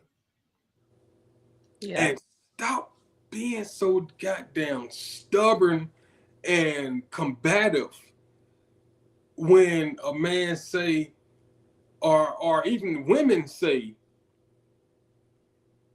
identify these signs before you get into these situations to prevent these situations from happening. You know what I'm saying? Like, stop railing against that. You're not being blamed. It's not victim shaming. It's not victim blaming. It's move smarter. And I tell niggas the same thing. Move smarter. Stop hitting everything that allows it. Be selective. You know, have some self-worth. Because I don't care how the narrative has been framed over the years that if you knocking down women left and right, you can't ding-a-ling. No, nigga, you don't have no self-worth. You don't have no discipline. No discipline, boy. That comes from not having self-worth. Because if you see yourself as being valuable, then you'll be disciplined enough not to give yourself to anything. Like, I'm not finna give $100 to just anybody. If my children come and ask me for $100, what you need it for? I ain't finna just give it away because there's value in it. So if niggas see the value in themselves, they ain't finna just throw their nut everywhere. So I would start that first. Absolutely. Yeah. Absolutely, man. It's interesting that to think about it that way and to see the data on it. It's very interesting. But this is also why consent instruction is happening. Yes. And there's whole apps where you can, each person has to give consent, and then the understanding of consent can be withdrawn at any time. And for a lot of men, they feel it's cumbersome, but they're not evaluating it in the means of you can cause some irreversible harm to someone, and not necessarily physical. It could be mental, because if she tells you no, stop, and you keep going, sir, you have, and she has removed consent, but you keep going, yes, you have sexually assaulted her. And yes, you have committed a crime. Now, where the rubber meets the road in this is to have policy and laws that can support this. Because what has happened traditionally is that women go unheard regardless. Even though it's largely known or thought of to be a power thing, meaning that somebody takes power over another person. We see Jonathan Majors literally catch a charge for scaring a woman, and they considered that assault. That black man is going to be get in trouble. Everybody else, though, it's boys will be boys. So there's a policy has to come along with this. If we're understanding it to be a biological issue coupled with a sociological issue around power, how do we evaluate that from a legal standpoint?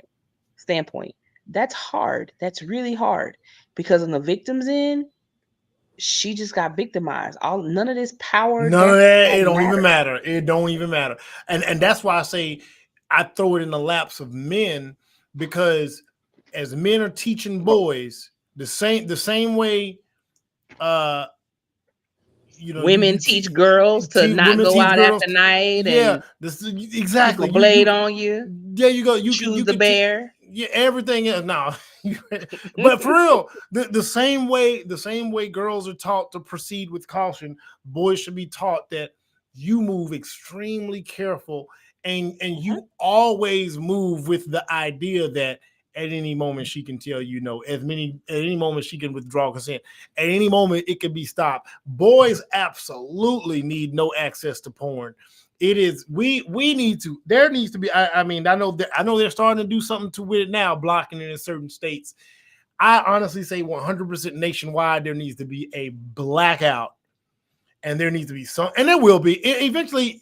Some programmer is going to find a way to make it to where you have to prove that, you know what I'm saying, you are an adult that's accessing this, because it's software has been out for years. Yeah, I'm sorry. When it gets when it blows up to the point where, man, it's going to change the game, because boys learn sex nowadays, and especially now, through the wrong.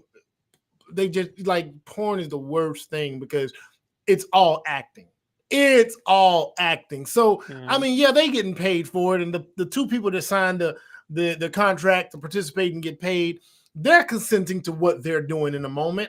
But the roles that they're playing, right? These young people ain't looking at it through that lens. You ain't even had sex yet. You're a virgin, and this is what you're thinking sex is. So when he gets an opportunity and he hears something or sees something similar to what he saw in porn, and then he thinks he's supposed to act the way he saw them act in porn, he's not going to know any difference. He's going to think he did the right thing. He did something good, and she responded the way she should have. Man, no. But yeah, I as a man, I'm like, yeah, we got to have these conversations. If any man, you know, if you got sons, that's one part. But if you get the opportunity to deal with young men, have a conversation with them. Be unk.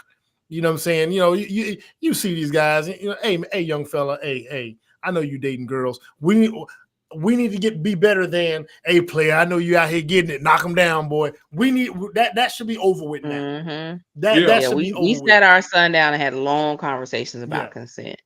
And even I talked to my son about consent for himself.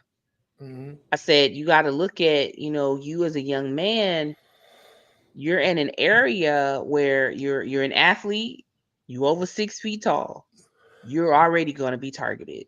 Yeah. Some young lady is going to try to make you her baby daddy or whatever. So consent works both ways. Yeah. Don't think just because she giving it to you that you got to take it. Because I told him, I'm like, your seed is just as important as her womb. Absolutely. Yep. Absolutely. Because your progeny is going to be a Robinson. Who you bring into the fold to make kids with determines everything that could change the trajectory of your life. You could be on your way to a stellar career, and next thing you know, you in jail messing with the wrong woman. And that's it. And life is now altered forever. Forever. I know plenty dudes that was on their way to the NFL, MLB, all of that. Knocked down the wrong one in college. Man, listen. That boy still working at the grocery store. Me and Sam was on our way to knocking down all the holes in East Atlanta. We were finna get an apartment. Not Sam. Yeah, well, now, let me tell you. See, life works out the right way. It really does. Because had Corey not been born, me and this dude already had our eyesights on an apartment. We was gonna be roommates. Hey, I can tell you now. I ain't saying he would have been a baby daddy. I'm saying had Bible study. That's what it would have been. I'm saying there's a high likelihood that he wouldn't have been married as soon as he did. If we would have been roommates, y'all don't understand. Being around me too long in that world, it would have just been too many. He'd have been like, man, god damn, you know what I'm saying? He like, god damn, hey, I'm glad things worked out the way they did, because when my son was born, it set me on the path that my elders had been preparing my whole life. It didn't allow me to just run out the back door when they told me, no, you got to go out the front. Because I was planning on going out the back door. I was going to hit the back door like, hey, how fucking y'all talking about, nigga, out in the streets? Corey came along, and I'm like, hey, man, I got to go to work. Hey, man, I got to be consistent. Hey, man, he can't just meet anybody. Hey, man, I got to meet the right woman and move slow, settle that. Like, everything was responsibility. So, and then, and him, you know what I'm saying? Well, he roommated with his brothers and then met the woman he ended up marrying and went that route. Great combination. Because me and him together, hey, man, I'd have more running through there. And he wouldn't have, it'd been a couple of nights where he like, hey, man, her and her friend coming out. Hey, man, you don't got to do nothing. Just chill over there with her while I chill. And by default, it would have happened to him. It would just happen by default. He might not even consent it, Po Sam. He might not even consent it. I would have played the role of victim. Took one for the team. What I usually did, because I never chased it. I waited for it to be offered. Mm-hmm. And what is a man supposed to do in a situation like that? It's what they're supposed to do. Can't be rude and say, when I set you up, look, if I throw up a lob, you don't go get a layup. Don't touch you.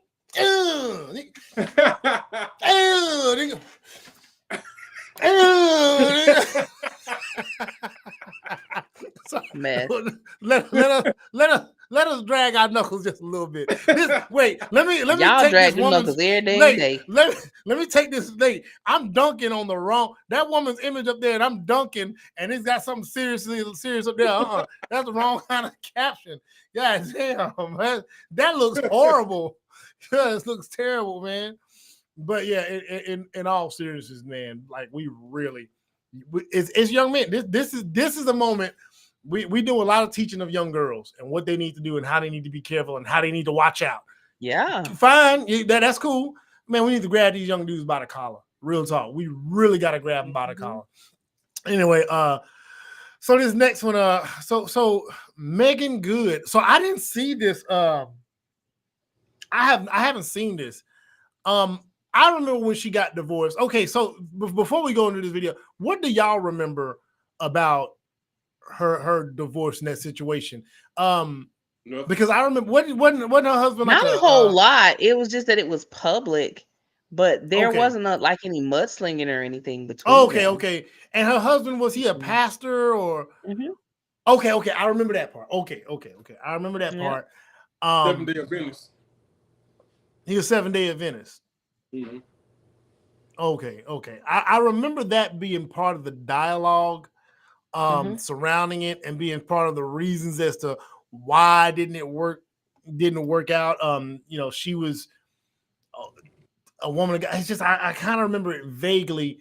It has something to do with that. So I don't know. I never really followed much of it. I know she got a lot of smoke by the whole red pill community. See, even when you get a good woman, there's a good man, godly man, look at what they want to do, this, that, and the third. So anyway, right. So I don't remember much from it. And it's the video. Y'all just tell me to pause when y'all want to chime in, because the video I think is like 9 minutes. So whenever y'all want to chime in and give y'all thoughts, just let me know and I'll pause it.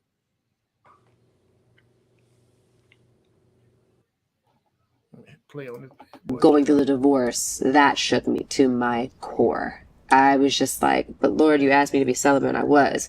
You told me who to marry. I married that person. I try to do everything to the best of my ability, and no, I didn't do everything perfect, but I don't know that I could have done anything different, if I'm being honest. And so I was just like, why is this happening? My greatest fear was for my husband to leave me after 10 years of marriage, the way that my dad and my mom separated. And that's exactly what happened.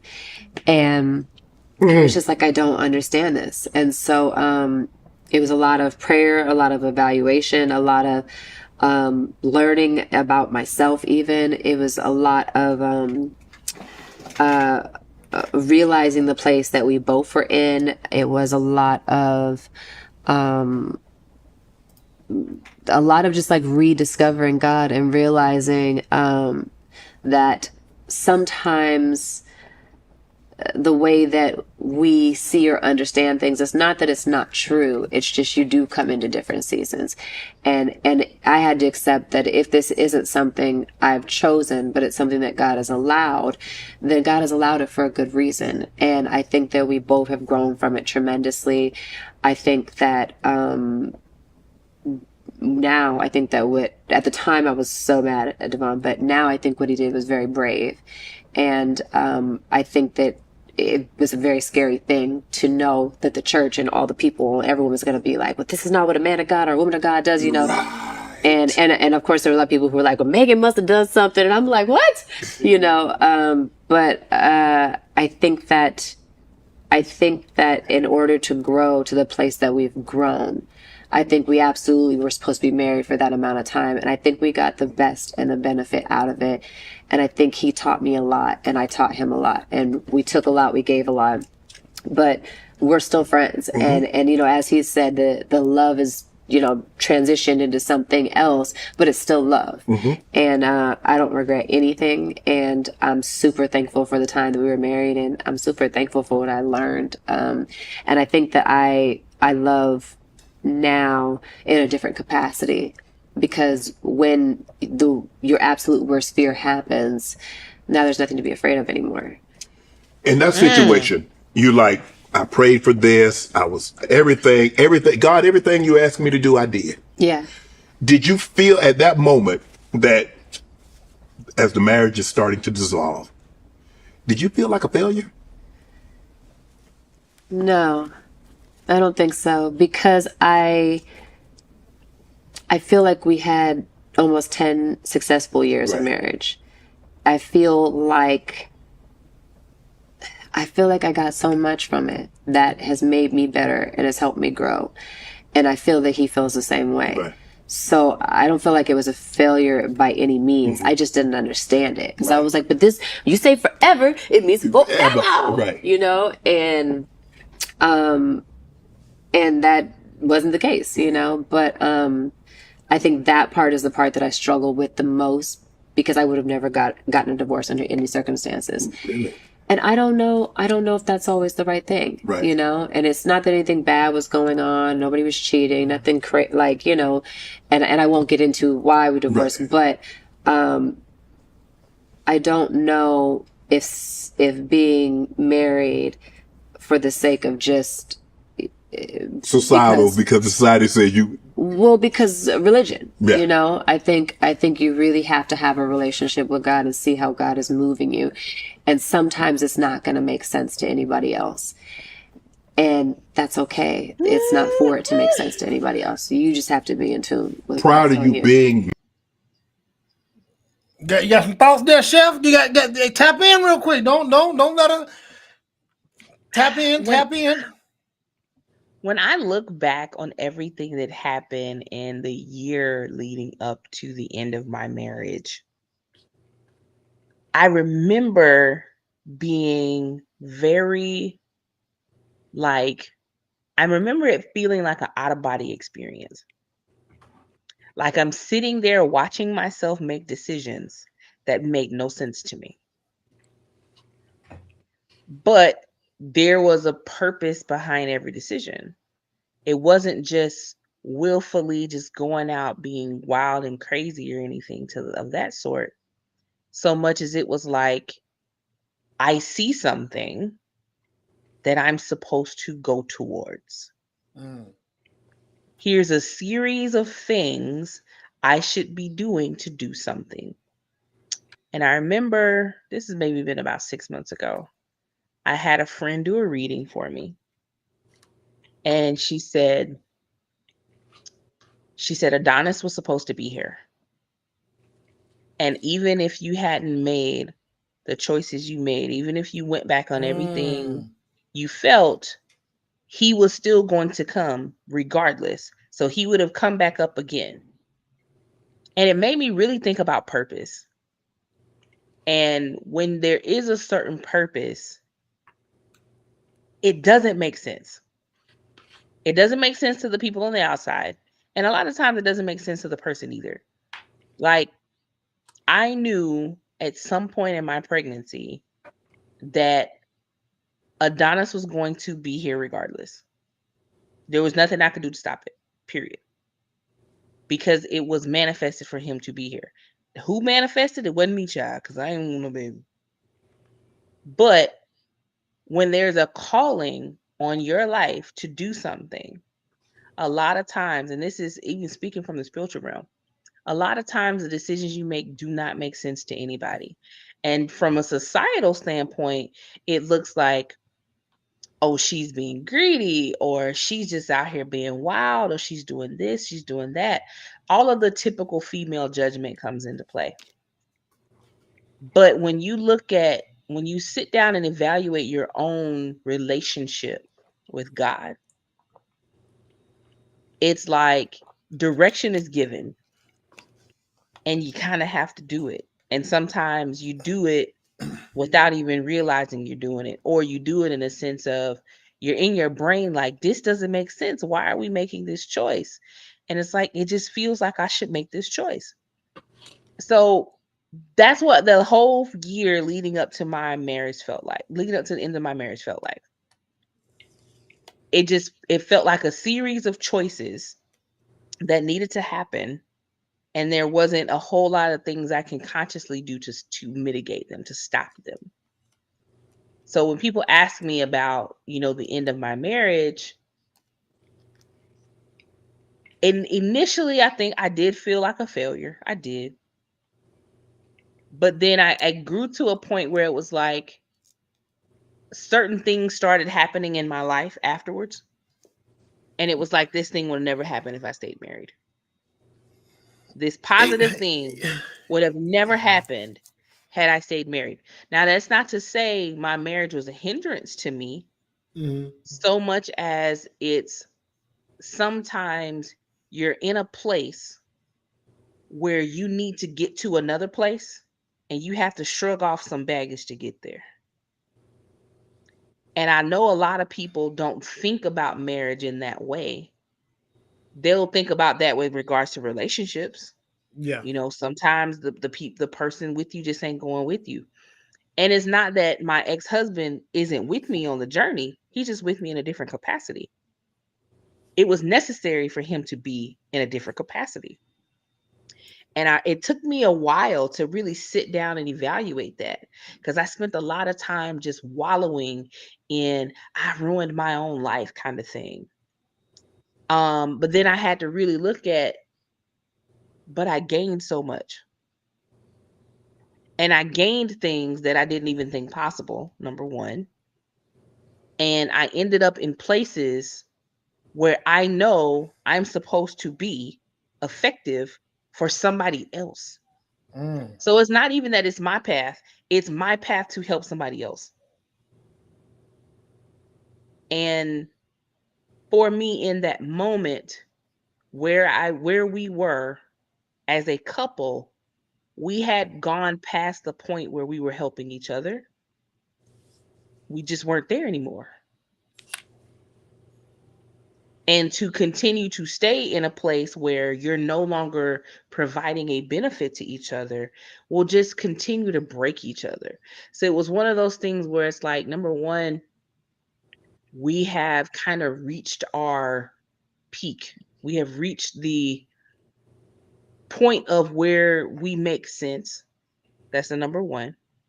So we need to eliminate the marriage before we eliminate each other. And then the other part was, there were some very important tasks that I needed to complete that I couldn't be married to do.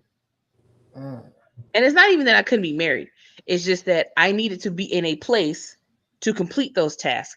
And the only way I could really do it was to be just me. Yeah. And for a while, it was just me. Not even my son was with me. So I see where she's going with that. It's tough. It's tough because society will call you all kinds of names. You failed. You just weren't a good wife. You weren't this. You weren't that. And then on the other side, of course, girl, he just wasn't a good husband. This, that, and the other. And I tell my ex-husband all the time, I'm like, look, we may not have been good to each other all the time, but I do not regret marrying you any shape or the form. Because I learned a lot. I grew a lot. It's because of you I got to where I am right now. And I don't have a problem with admitting that. So, man, divorce is tough. It just is. And yeah, you can go into it with all the greatest intentions. Like, I never intended to get a divorce. Never. I was like, I ain't signing no papers. Don't nobody go into no marriage thinking that this is going to end in divorce. Like, not a single person does that. At least, okay, I don't want to say nobody does. I'm pretty sure there are those that are calculated that do. What she says, man, feeling like a failure. Absolutely, I know I did when me and my ex were done, because I like executing, right? I like taking a task as close to completion as it can be taken. You know, and if I don't, I feel like it's incomplete, or it's failed. You know what I'm saying? Now, there are certain things in life where you got all your life to work on those. And that's where marriage is. It's like, man, y'all got your whole life to do this. So you don't have to worry about it. You know, there's no expiration date on it. But when things start to happen and you can see the end coming, and then y'all not getting on the same page to fix it, you're feeling like, man, this is falling apart. And then when it falls apart, and then y'all like, okay, can we fix? Can we reconcile? And then you decide not to, and you think about the ramifications. It's like, man, that was a failure. You know, for the sake of children, especially the way her and I parented, the balance we had. We're different parents. Don't get it twisted. We're way different. But together, the parenting worked in its dynamic because I balanced out her shortcomings and she balanced out mine. So that's the ultimate failure I always say that was absolutely a fucking failure, because us being in the house with those girls gets a different result. However, there's this thing, man, and I was going to add this to it, but this is a super nerdy topic and we're going to do this another day. It's going because it's long. Is there such thing as free will? And man, that is like science and causality. And this, is there really free will, or are all things predetermined? There's some scripture I'm sure that Brother Sam could pull up that says, hey man, everything according to the will of God. You know what I'm saying? It's going to be what it's going to be. Your name's written in the Lamb Book of Life. This is predetermined. But then you also got this idea of free will, the choice to make a decision. Well, do you really have free will? Because you were going to make that choice anyway. You know what I'm saying? Maybe in an alternate universe on another timeline, you made a different choice, right? For real, I like you get into these things. So I'm like you. I'm like, man, where would I be, or what would I have done differently, or who would I be if that marriage continued? I know that there would have been some way different paths to it. I'm not seeing this ain't happening. I'm not doing I can almost guarantee you, I would never have went down the path of even bothering with social media that much. If me and my ex, we didn't do social media. I mean, we popped in here or there, but didn't have time. I wouldn't study that. So my career path, the places I went, the people I've met, the friends and associates and acquaintances, all those things. I would say most of the people that have met me wouldn't know I existed. So, and then there's impacts, right? How do you impact the person's life? How does a person impact your life? All those things make a difference. You know, if I didn't go to Dallas, my life would have been way different. Not even if we would have went to Dallas as a couple, that'd have been one thing. But I'm most likely we're not going to go to Dallas as a couple, because I wouldn't have chose that had we been still planning on being together. So it's so many different things when you think about it. And I'm kind of in agreement with you. To arrive at a certain place, there's things that, you know, you're going to lose along the way. I I would say though that to Meagan Good's point, remaining friends, or not, I ain't gonna say remaining friends, y'all remaining in each other's lives and being successful at that, whether it's co-parenting, whatever capacity that is, man, that's something that should be celebrated, because there's a lot of marriages that end with a whole bunch of fire and brimstone, and that take years and years for people to bounce back from. And if it don't end like that, and if it ends peaceful for the most part, man, you did something good right there. There's a season, man. I've always said everybody's temporary. Everybody and everything for the most part is temporary. My grandfather and grandmother were temporary because, hey, he passed away before she did, so she didn't get to keep him the whole way. That's a long term thing, but that's temporary in this life. You know what I'm saying? So you got to always kind of imagine that these people, maybe they're in there just for a season. So maybe her marriage was a 10-year season and she got what she could from it and moved on from it. But that pressure from the church and everything else, I don't identify with that. Sam probably can, you can touch on that, but that's a whole other thing that I can't imagine dealing with. Probably to call Milano again on this one. Because I haven't, because he's been divorced. And also he's a man of God. So he can speak to it better than I can, because I've never been divorced. So I don't know the impact. I mean, I've seen the impact that it has had on actually both of y'all. Not so much you, because you've been away, and I was out here a little bit like yeah, like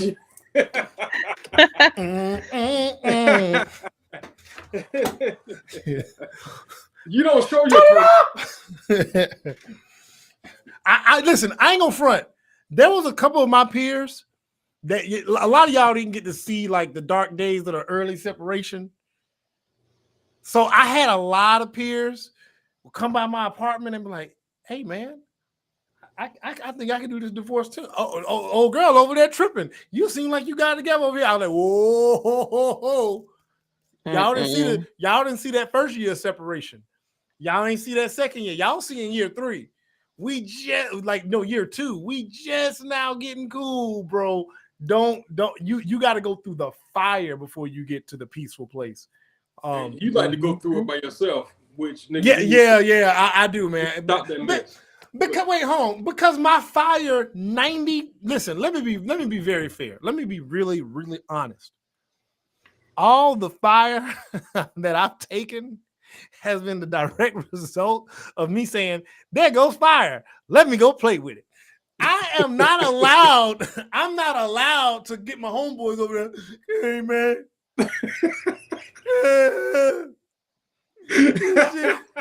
I'm not allowed, because I guarantee you, had any of y'all done some of the things that I did and came over to me crying, I'd have been sitting there like you made this bed, lay in it. I'm like, Kevin Monique. I'm telling you, so yeah. Not just with that, but just in general, a lot of times, I do.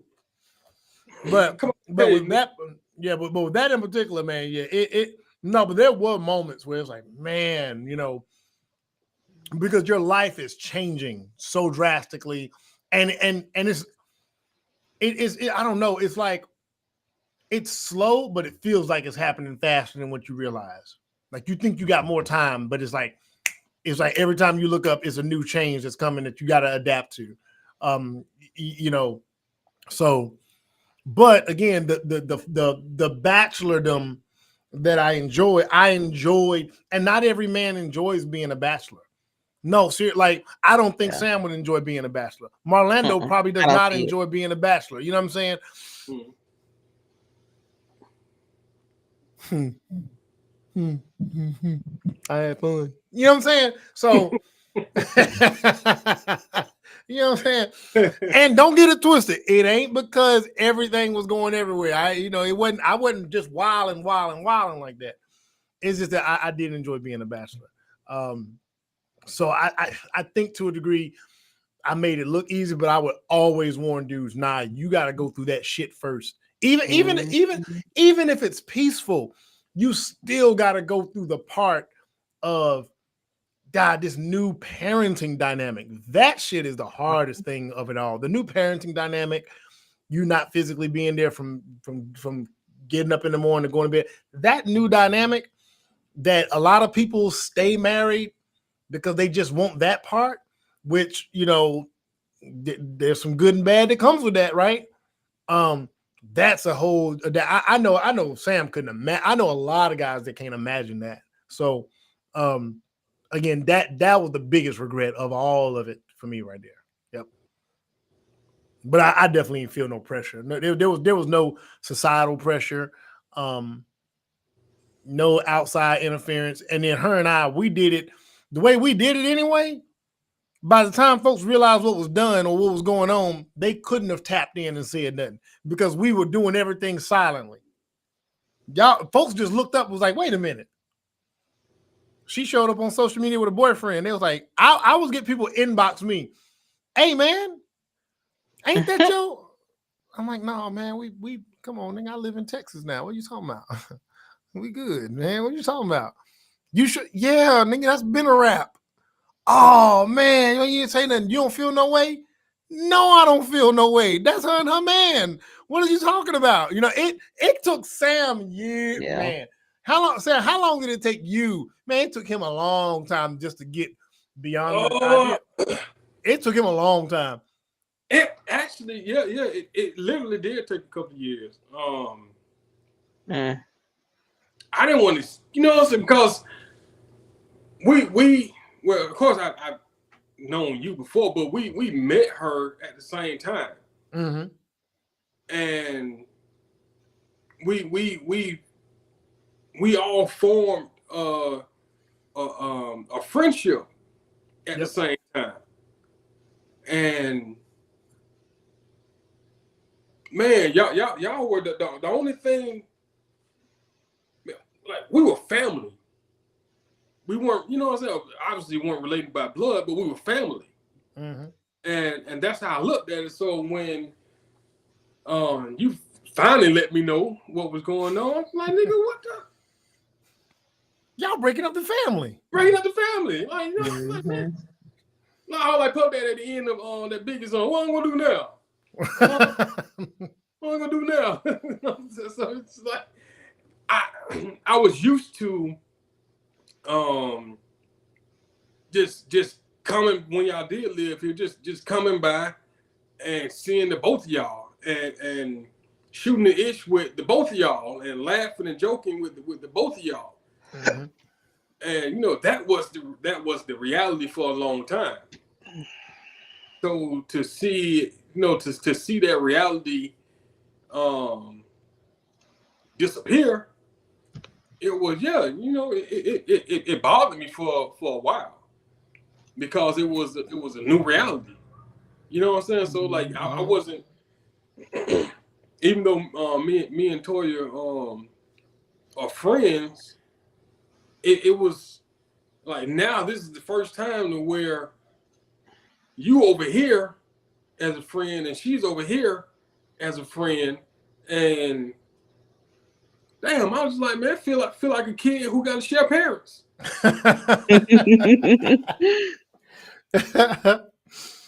Yeah, it's a weird dynamic when you think about it, because you're like, damn, who am I loyal to? They moved on. They both got a new person. How do I embrace these new people in their lives without feeling like I'm not loyal to the people that used to be there? You know what I'm saying? And that's where, man, people need to look at marriages as more than just the two people involved. These are two families that came together, and sometimes multiple communities that came together. But subsequently, you know, when me and my ex split, me and her family, you know, I'm still good with her family, like really good with her family. I go back to Atlanta. If I don't want to pay for a hotel anywhere, I got somewhere to lay my head. You know what I'm saying? And I know, man, I would say that the Black community used to be like that more through and through. I discovered that knowing that those island people are like that, because the way it is think about it. When you marry somebody and y'all have children, y'all are now bound by blood. Y'all are now family for life. Divorce or not, y'all still family for life. Because if something happens to y'all children, guess what? Y'all gonna be there. If something happens to one of those parents, it affects those children. Guess what? You're gonna be there. So it's one of those things when you look at it like a divorce is a divorce, but the family ties are going to always be there. You know what I'm saying? I don't know if her and her ex-husband. Now, if you ain't got children, then technically, yeah, you should be able to kind of just keep it moving. I don't know if her and this dude did have children. I want to get to the rest of the video, but yeah, man, hearing what she said, like, I mean, listen, society pressure, put that aside. I mean, she might have, even though, like she said, she didn't know what she's doing, it felt like the right thing. And ain't she with Jonathan Majors now? Is that her? Yeah. Yeah. Okay. Listen, and he love him some her. I mean, listen, whether he now look, I know he's a hell of an actor, but if he's not acting, man, I'm telling you, all I'm gonna say, if he's not acting, goddamn, like it's hard to trust actors though. I almost don't trust no actors. Man, I love their talent. As how that man was blubbering, that wasn't acting. Listen, I don't know. I just seen this nigga act up in Kang, man. I don't know, man. I don't know. I seen the difference between Kang in the Loki series and Kang the Conqueror. Those is two different dudes, and then there's a hell of a dynamic switch up. So I know that motherfucker can switch it up. He can make some ugly faces too. You seen the nigga was when that nigga was Kang, I will burn this 2 times. I'm like, that nigga got a slavery face on him, boy. That nigga can get angry. Yeah, boy. So I want to lean. I don't want to be a pessimist. I want to believe in love. I want to be a Nehu nigga. So hey, you know what, Jonathan Majors? I believe in it, brother. I believe in it. I believe in it. I believe it's genuine. Yeah, I don't believe he was acting because it was too horrible of a speech for it to have been prepared and acted out. Mm-hmm. When he started singing, it was like, sir. That's part of that. That's part of it. Listen. Y'all understand, man? When these motherfuckers is good, they good. Man, I had part of an Omar Gooding interview that I wanted to use for this live. Fuck. But boy, he got some good stuff in there, boy. He talked about Cuba and acting and they acting skill. He got some good stuff. He's like, oh, Cuba can cry on cue. He was like, when y'all saw him in Boys of the Hood and do that crying, he said, oh no, he can do that like on cue. That's hey, I can't cry on cue. I don't know. I don't know. His energy was different for me watching it. It was like, and then he talked about the many nights. Yeah. That she was there to support him, kind of thing. And I'm like, yeah, that don't sound like that. And we know, man, with all the things that we hear from all these crybaby ass dudes out here, support, like you just said, you even said about it earlier, that support factor weighing in with all the physical attraction. Can you support him? Do we see that value? I mean, he's speaking to some value for real when he was speaking about her. So I was like, man, it sound like he got him one. All right, okay. You should have did this first, John. You did this first go round. You wouldn't have ruined the MCU universe, knuckle. How are you being married to someone, a minister? Yeah. The best. You said you got what? Sometimes you got to experience the worst to be able to recognize the best. That's why I'm here. We had this conversation. See, in my lifetime, sometimes I've been the worst. And when the woman experienced that, she said, oh, this is horrible. now I know it only gets better from here. And by worse, I don't mean the dog ass. I mean, it could be the worst sex, it could be the worst meal, it could be the worst date night. I ain't been the best at everything, and I definitely gave some bad experiences out here, and I think I did them a favor because they already know. Yeah, because now they know they don't want that. They like, oh no, I don't want that. I want better for myself. Sir, no. No. Don't be like that, Chef. Come on, man. No. Come on, man. Sometimes you need a little sour to know where it's sweet, baby. Yeah. You being being a woman of faith, belief, would you have felt this way had you not grown through that? About not necessarily like being married. Oh no, I think I still would have been like, no, you get married, it says the word, y'all better work it out, you better figure it out, you better do something. Okay. And I think if you can, you should. Right. But again, I think that sometimes God moves us in ways that it may seem contradictory to other people's perception or how they see or read the word or literally what it says. But I think that's why we have to be very clear on having a relationship with God, not just a religion with God. We have to be very clear on hearing from God. And that's got to be the compass. Period. The relation. Tap on in. I think that we have to be able to recognize believers. We have to be able to recognize what God's hand is moving and what he's allowing to move. Either way, he's gonna be glorified, whether his hand is directly on it or whether he allows something to happen. A lot of times we can experience something that he allows to happen and we'll say, well, God caused this to happen, or he moved me in this direction.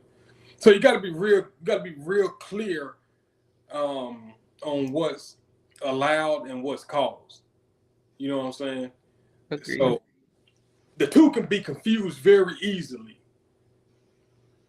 You know, so I think like I'm really careful myself about what I attach God's name to.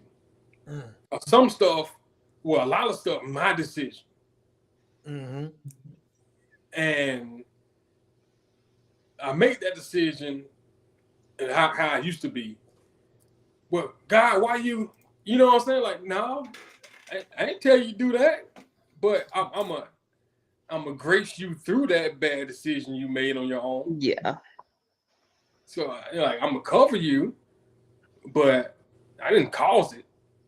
So I just wanted to make that clear on that on what, you know, to add to what she's saying, because you know we do make a lot of decisions and put it on God when he just simply allows it. But I'm done with that. Yeah, y'all the ones out here doing this shit, and he allowed. I mean, I think even allowing something to happen is still a part of purpose, because allowing something to happen means some lesson needs to be learned. It's kind of like you tell your child, don't touch that, it's hot. Don't touch that, it's hot. Don't touch that, I told you it's hot.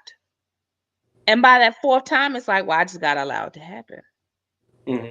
So I think there's still purpose in things being allowed. It's not necessarily that it was caused so much as it's, I tried to instruct you, you weren't hearing me, so now I need you to learn the lesson. Learning the lesson will then lead to something else. Yeah. So I think there's still you can't necessarily say God caused it, but you can say it was part of the plan, because the plan was, well, I need you to learn this lesson, and you ain't learn it by me trying to tell you, so I'm gonna have to let you go through it because I need you for something else. But you got to learn this lesson before you can get that something else. I was oftentimes the lesson that they had to learn to get to something else. Had to learn this lesson. Thank you. Sister. See y'all. Can y'all imagine what our church gonna be like when we all on one accord? When we all in the spirit? When we all sharing? When we all being spoken? Come on now. Come on. So you saying you just instrument? That's all I've ever been, sir. I give myself away. I ain't making a mockery. I'm not. I get struck. I end up blind tonight. Listen, hey, I am.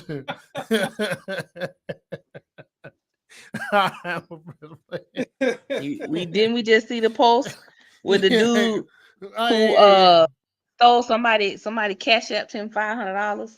And he wouldn't send the money back, and 30 days later he ended up dead. Damn, boy. See, hey, man. That's dangerous.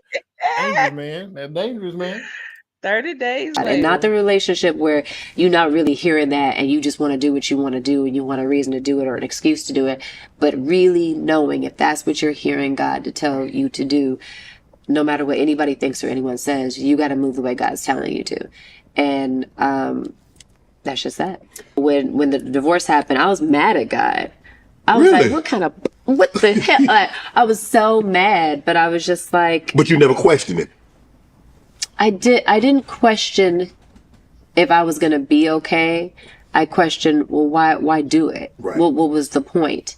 And allow us to come together, and then here we are. Yeah, and then also I was like, you knew this was my worst fear. Like, why? Go ahead. All right. A good indicator of what God is not telling you to do is something that is contradictory to what he's already said. And she said, no, I'm gonna let you go. Go ahead. Let me finish. It's okay. So marriage and divorce it seems black and white because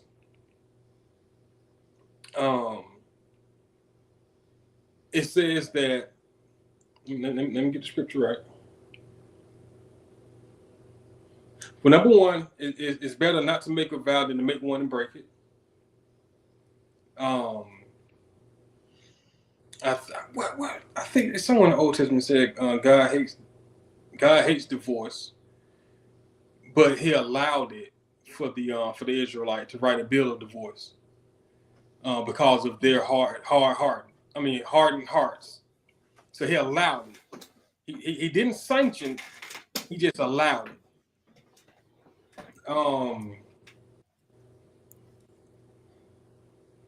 And infidelity being the only grounds for divorce, which I forgot how that actually translates. It's not just sex outside of marriage, but anyway.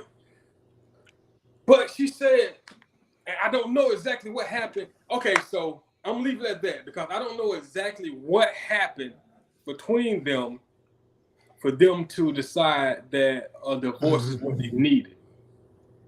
But I don't believe, and she said it was no infidelity, no, that nobody was cheating. So that would only put me in a position to kind of, not kind of, but to really doubt that God told you to divorce this guy that you initially believe he told you to marry.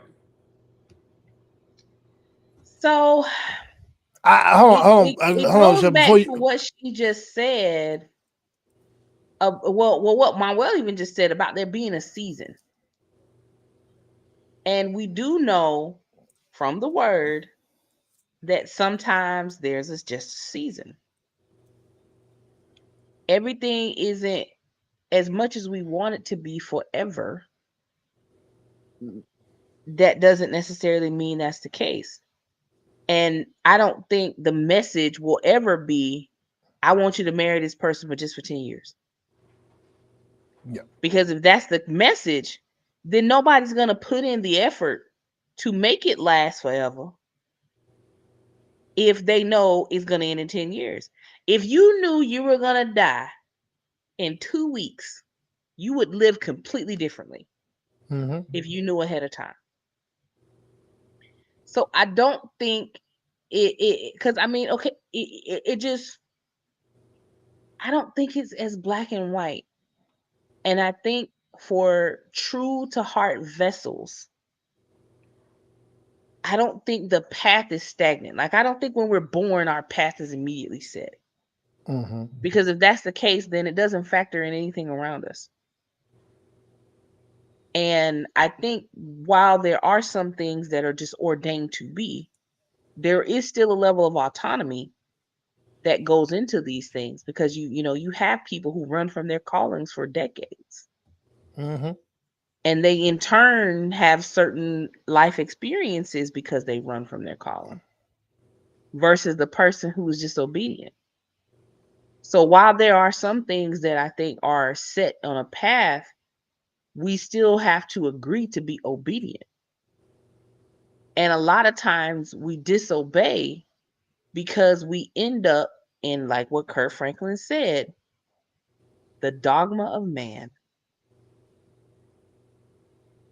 If our path is telling us this is where this ends, and we have the inclination in our soul that that is true,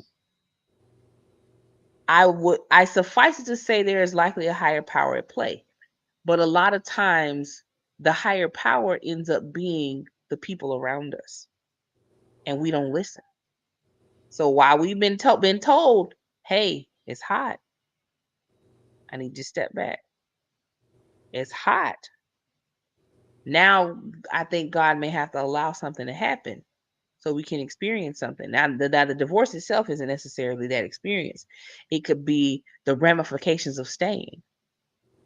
It could literally be the difference between you're having good health right now, but everything told you, hey, you need to leave that man alone.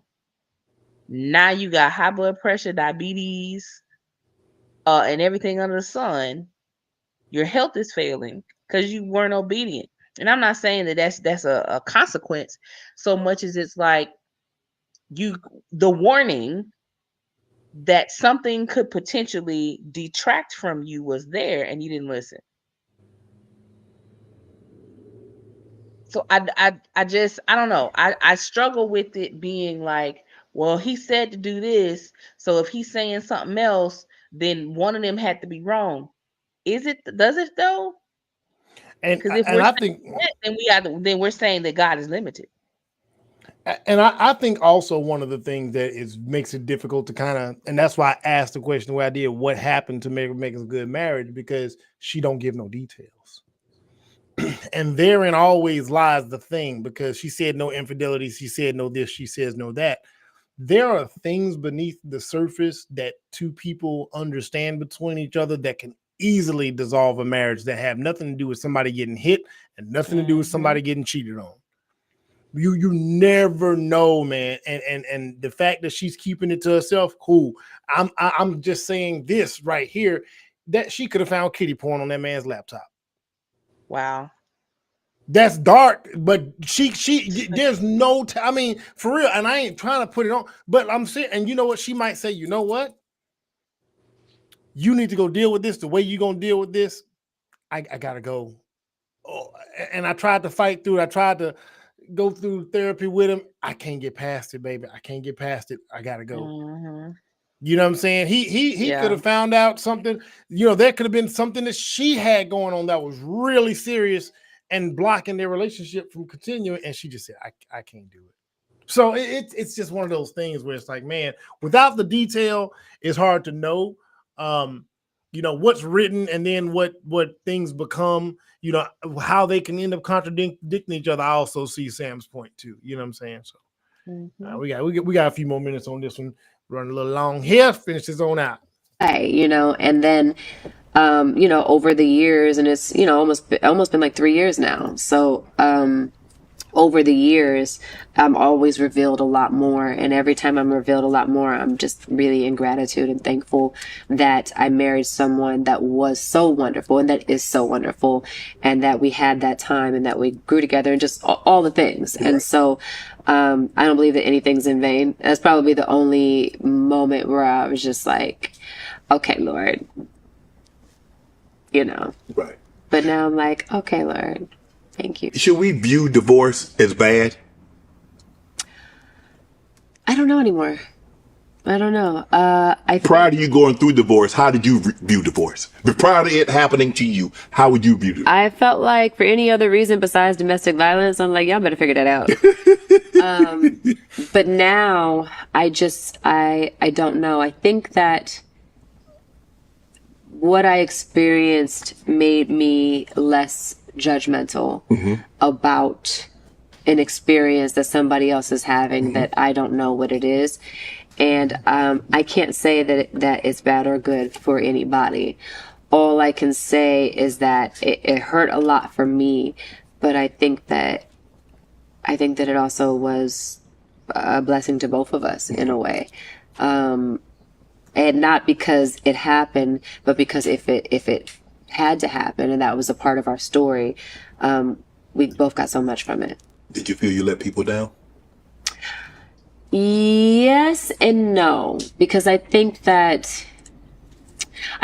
felt that I let people down a bit with the weight, because, you know, I never said to someone, well, this is what I think you should do. Right. And I never pursued making the book like, look how I did it, guys. This is what you know, it was never that. It was always people asking and inquiring, me saying, oh, this is the spaces that I'm in. This is what God's telling me to do right now. And people being curious. And from that coming a book talking about our experience, not necessarily telling people to go do it, but saying why it worked for us. And this is why, you know, we believe in it. And I still believe in the weight. And I still believe that it worked for us. I think that what didn't work for us were the reasons why we ultimately, divorced. But I think that,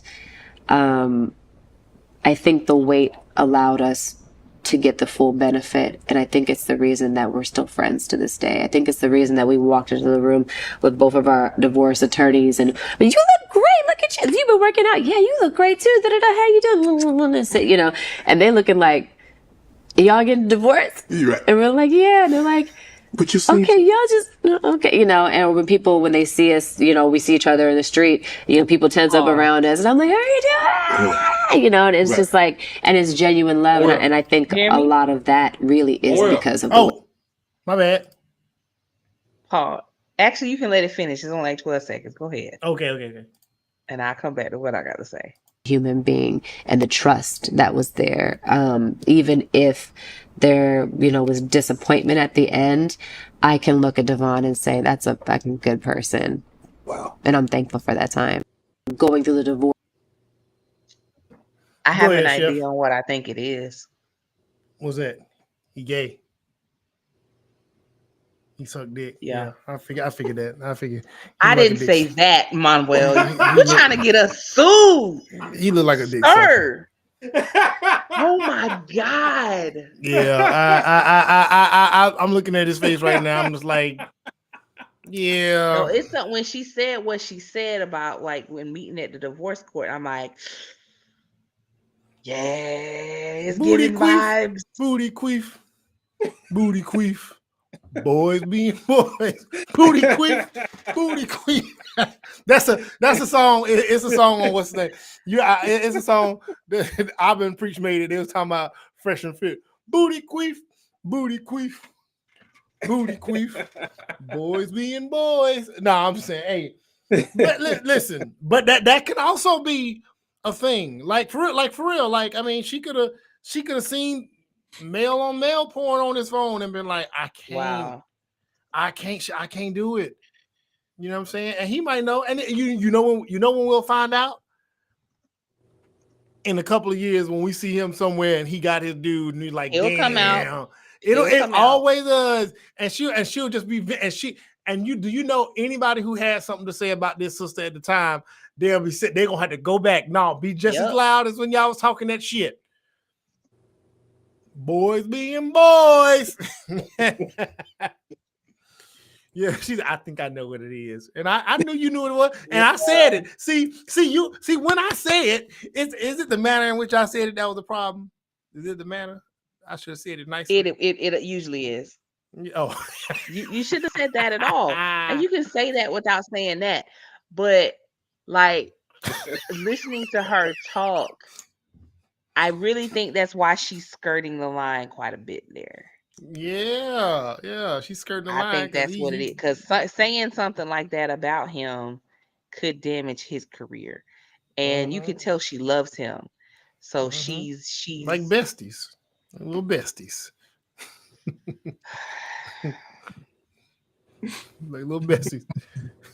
You say he wear Depends? Why he wear Depends? Who said that?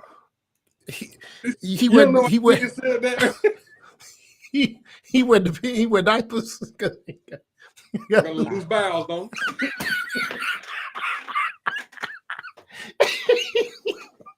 I can't stand y'all. No one making no mess. No one making no mess.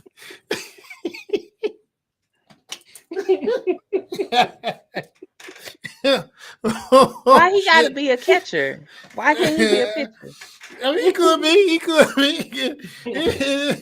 could be. He could be making examples out of other men. Hey, by all means, do you? Yeah, do you? Yeah, man, goddamn, that's horrible.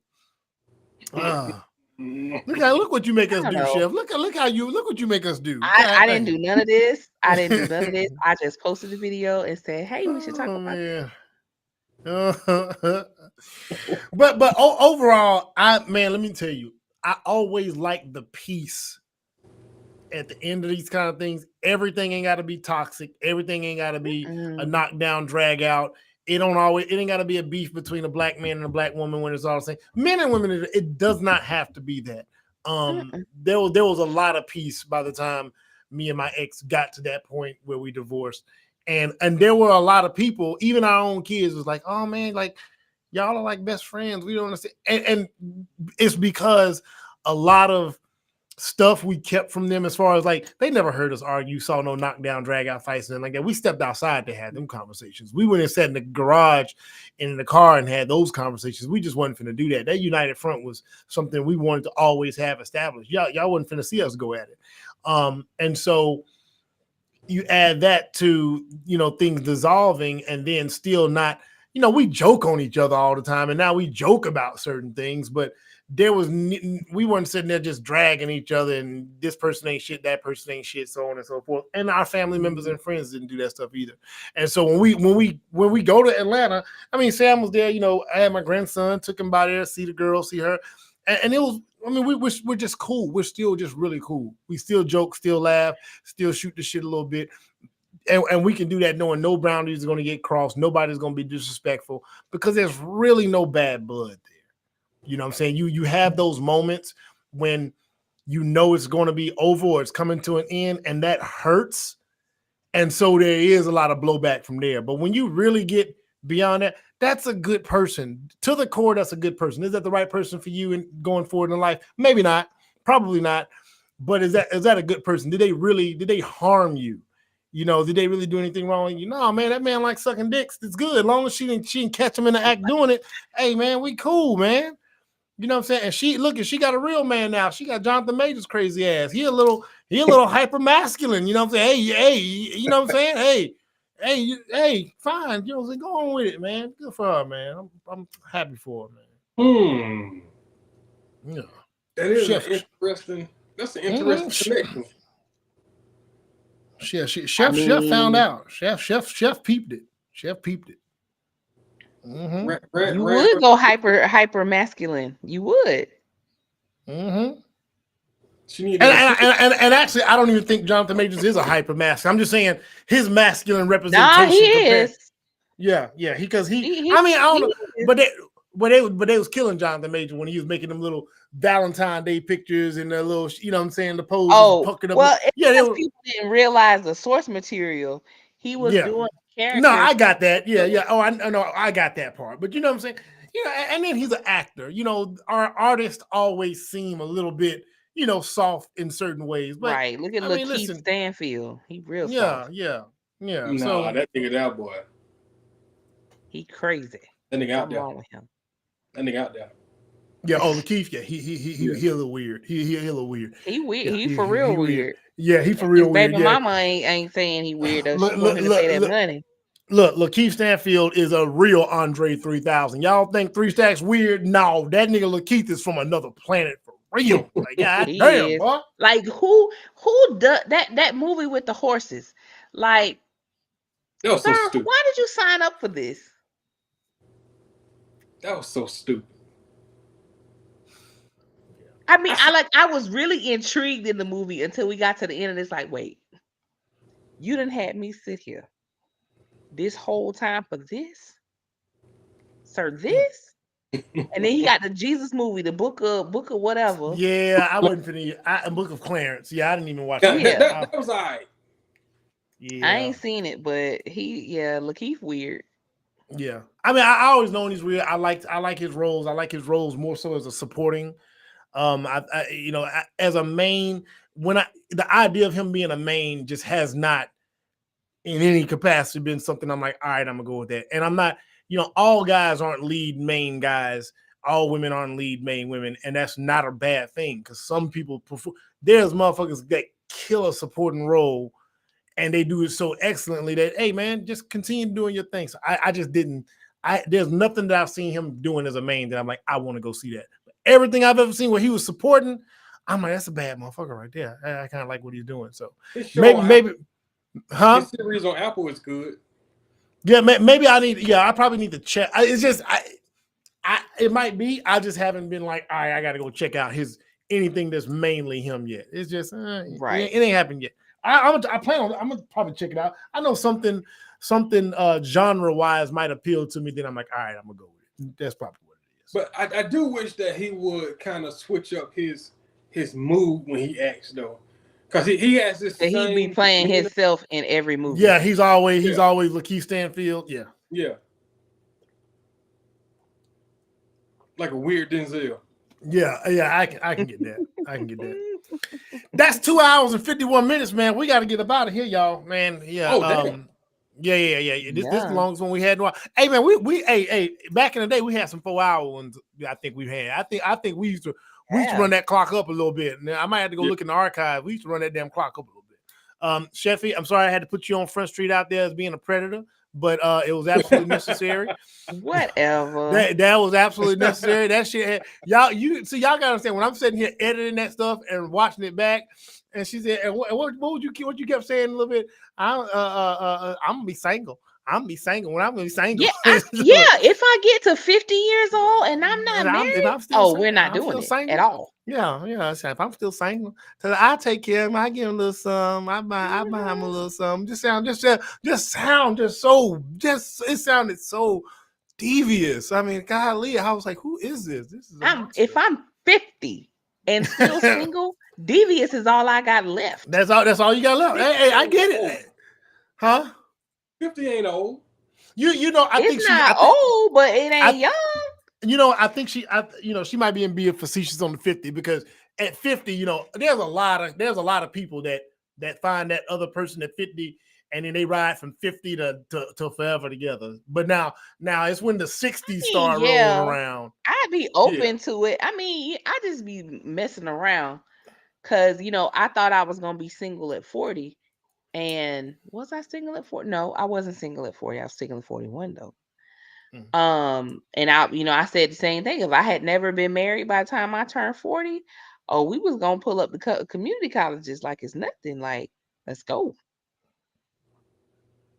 Man, but that's me in my cougar era. Man, I could not imagine. Man, being out here now. I can tell you now, if there was a second run at Bachelordom, which there will not be, it wouldn't be like my first run.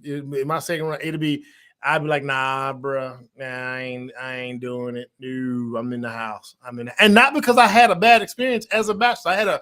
I enjoyed it, but no, I'm way more invested in all the little things I could be doing. Nah, I'm sitting my ass I would be one of them. They're like, something wrong with him. They would think something's wrong with me. He ain't got nobody and he don't want nobody. I'm like, I'm kind of chilling. Yeah, I want to. I'll be right back walking. Well, see, that's the thing.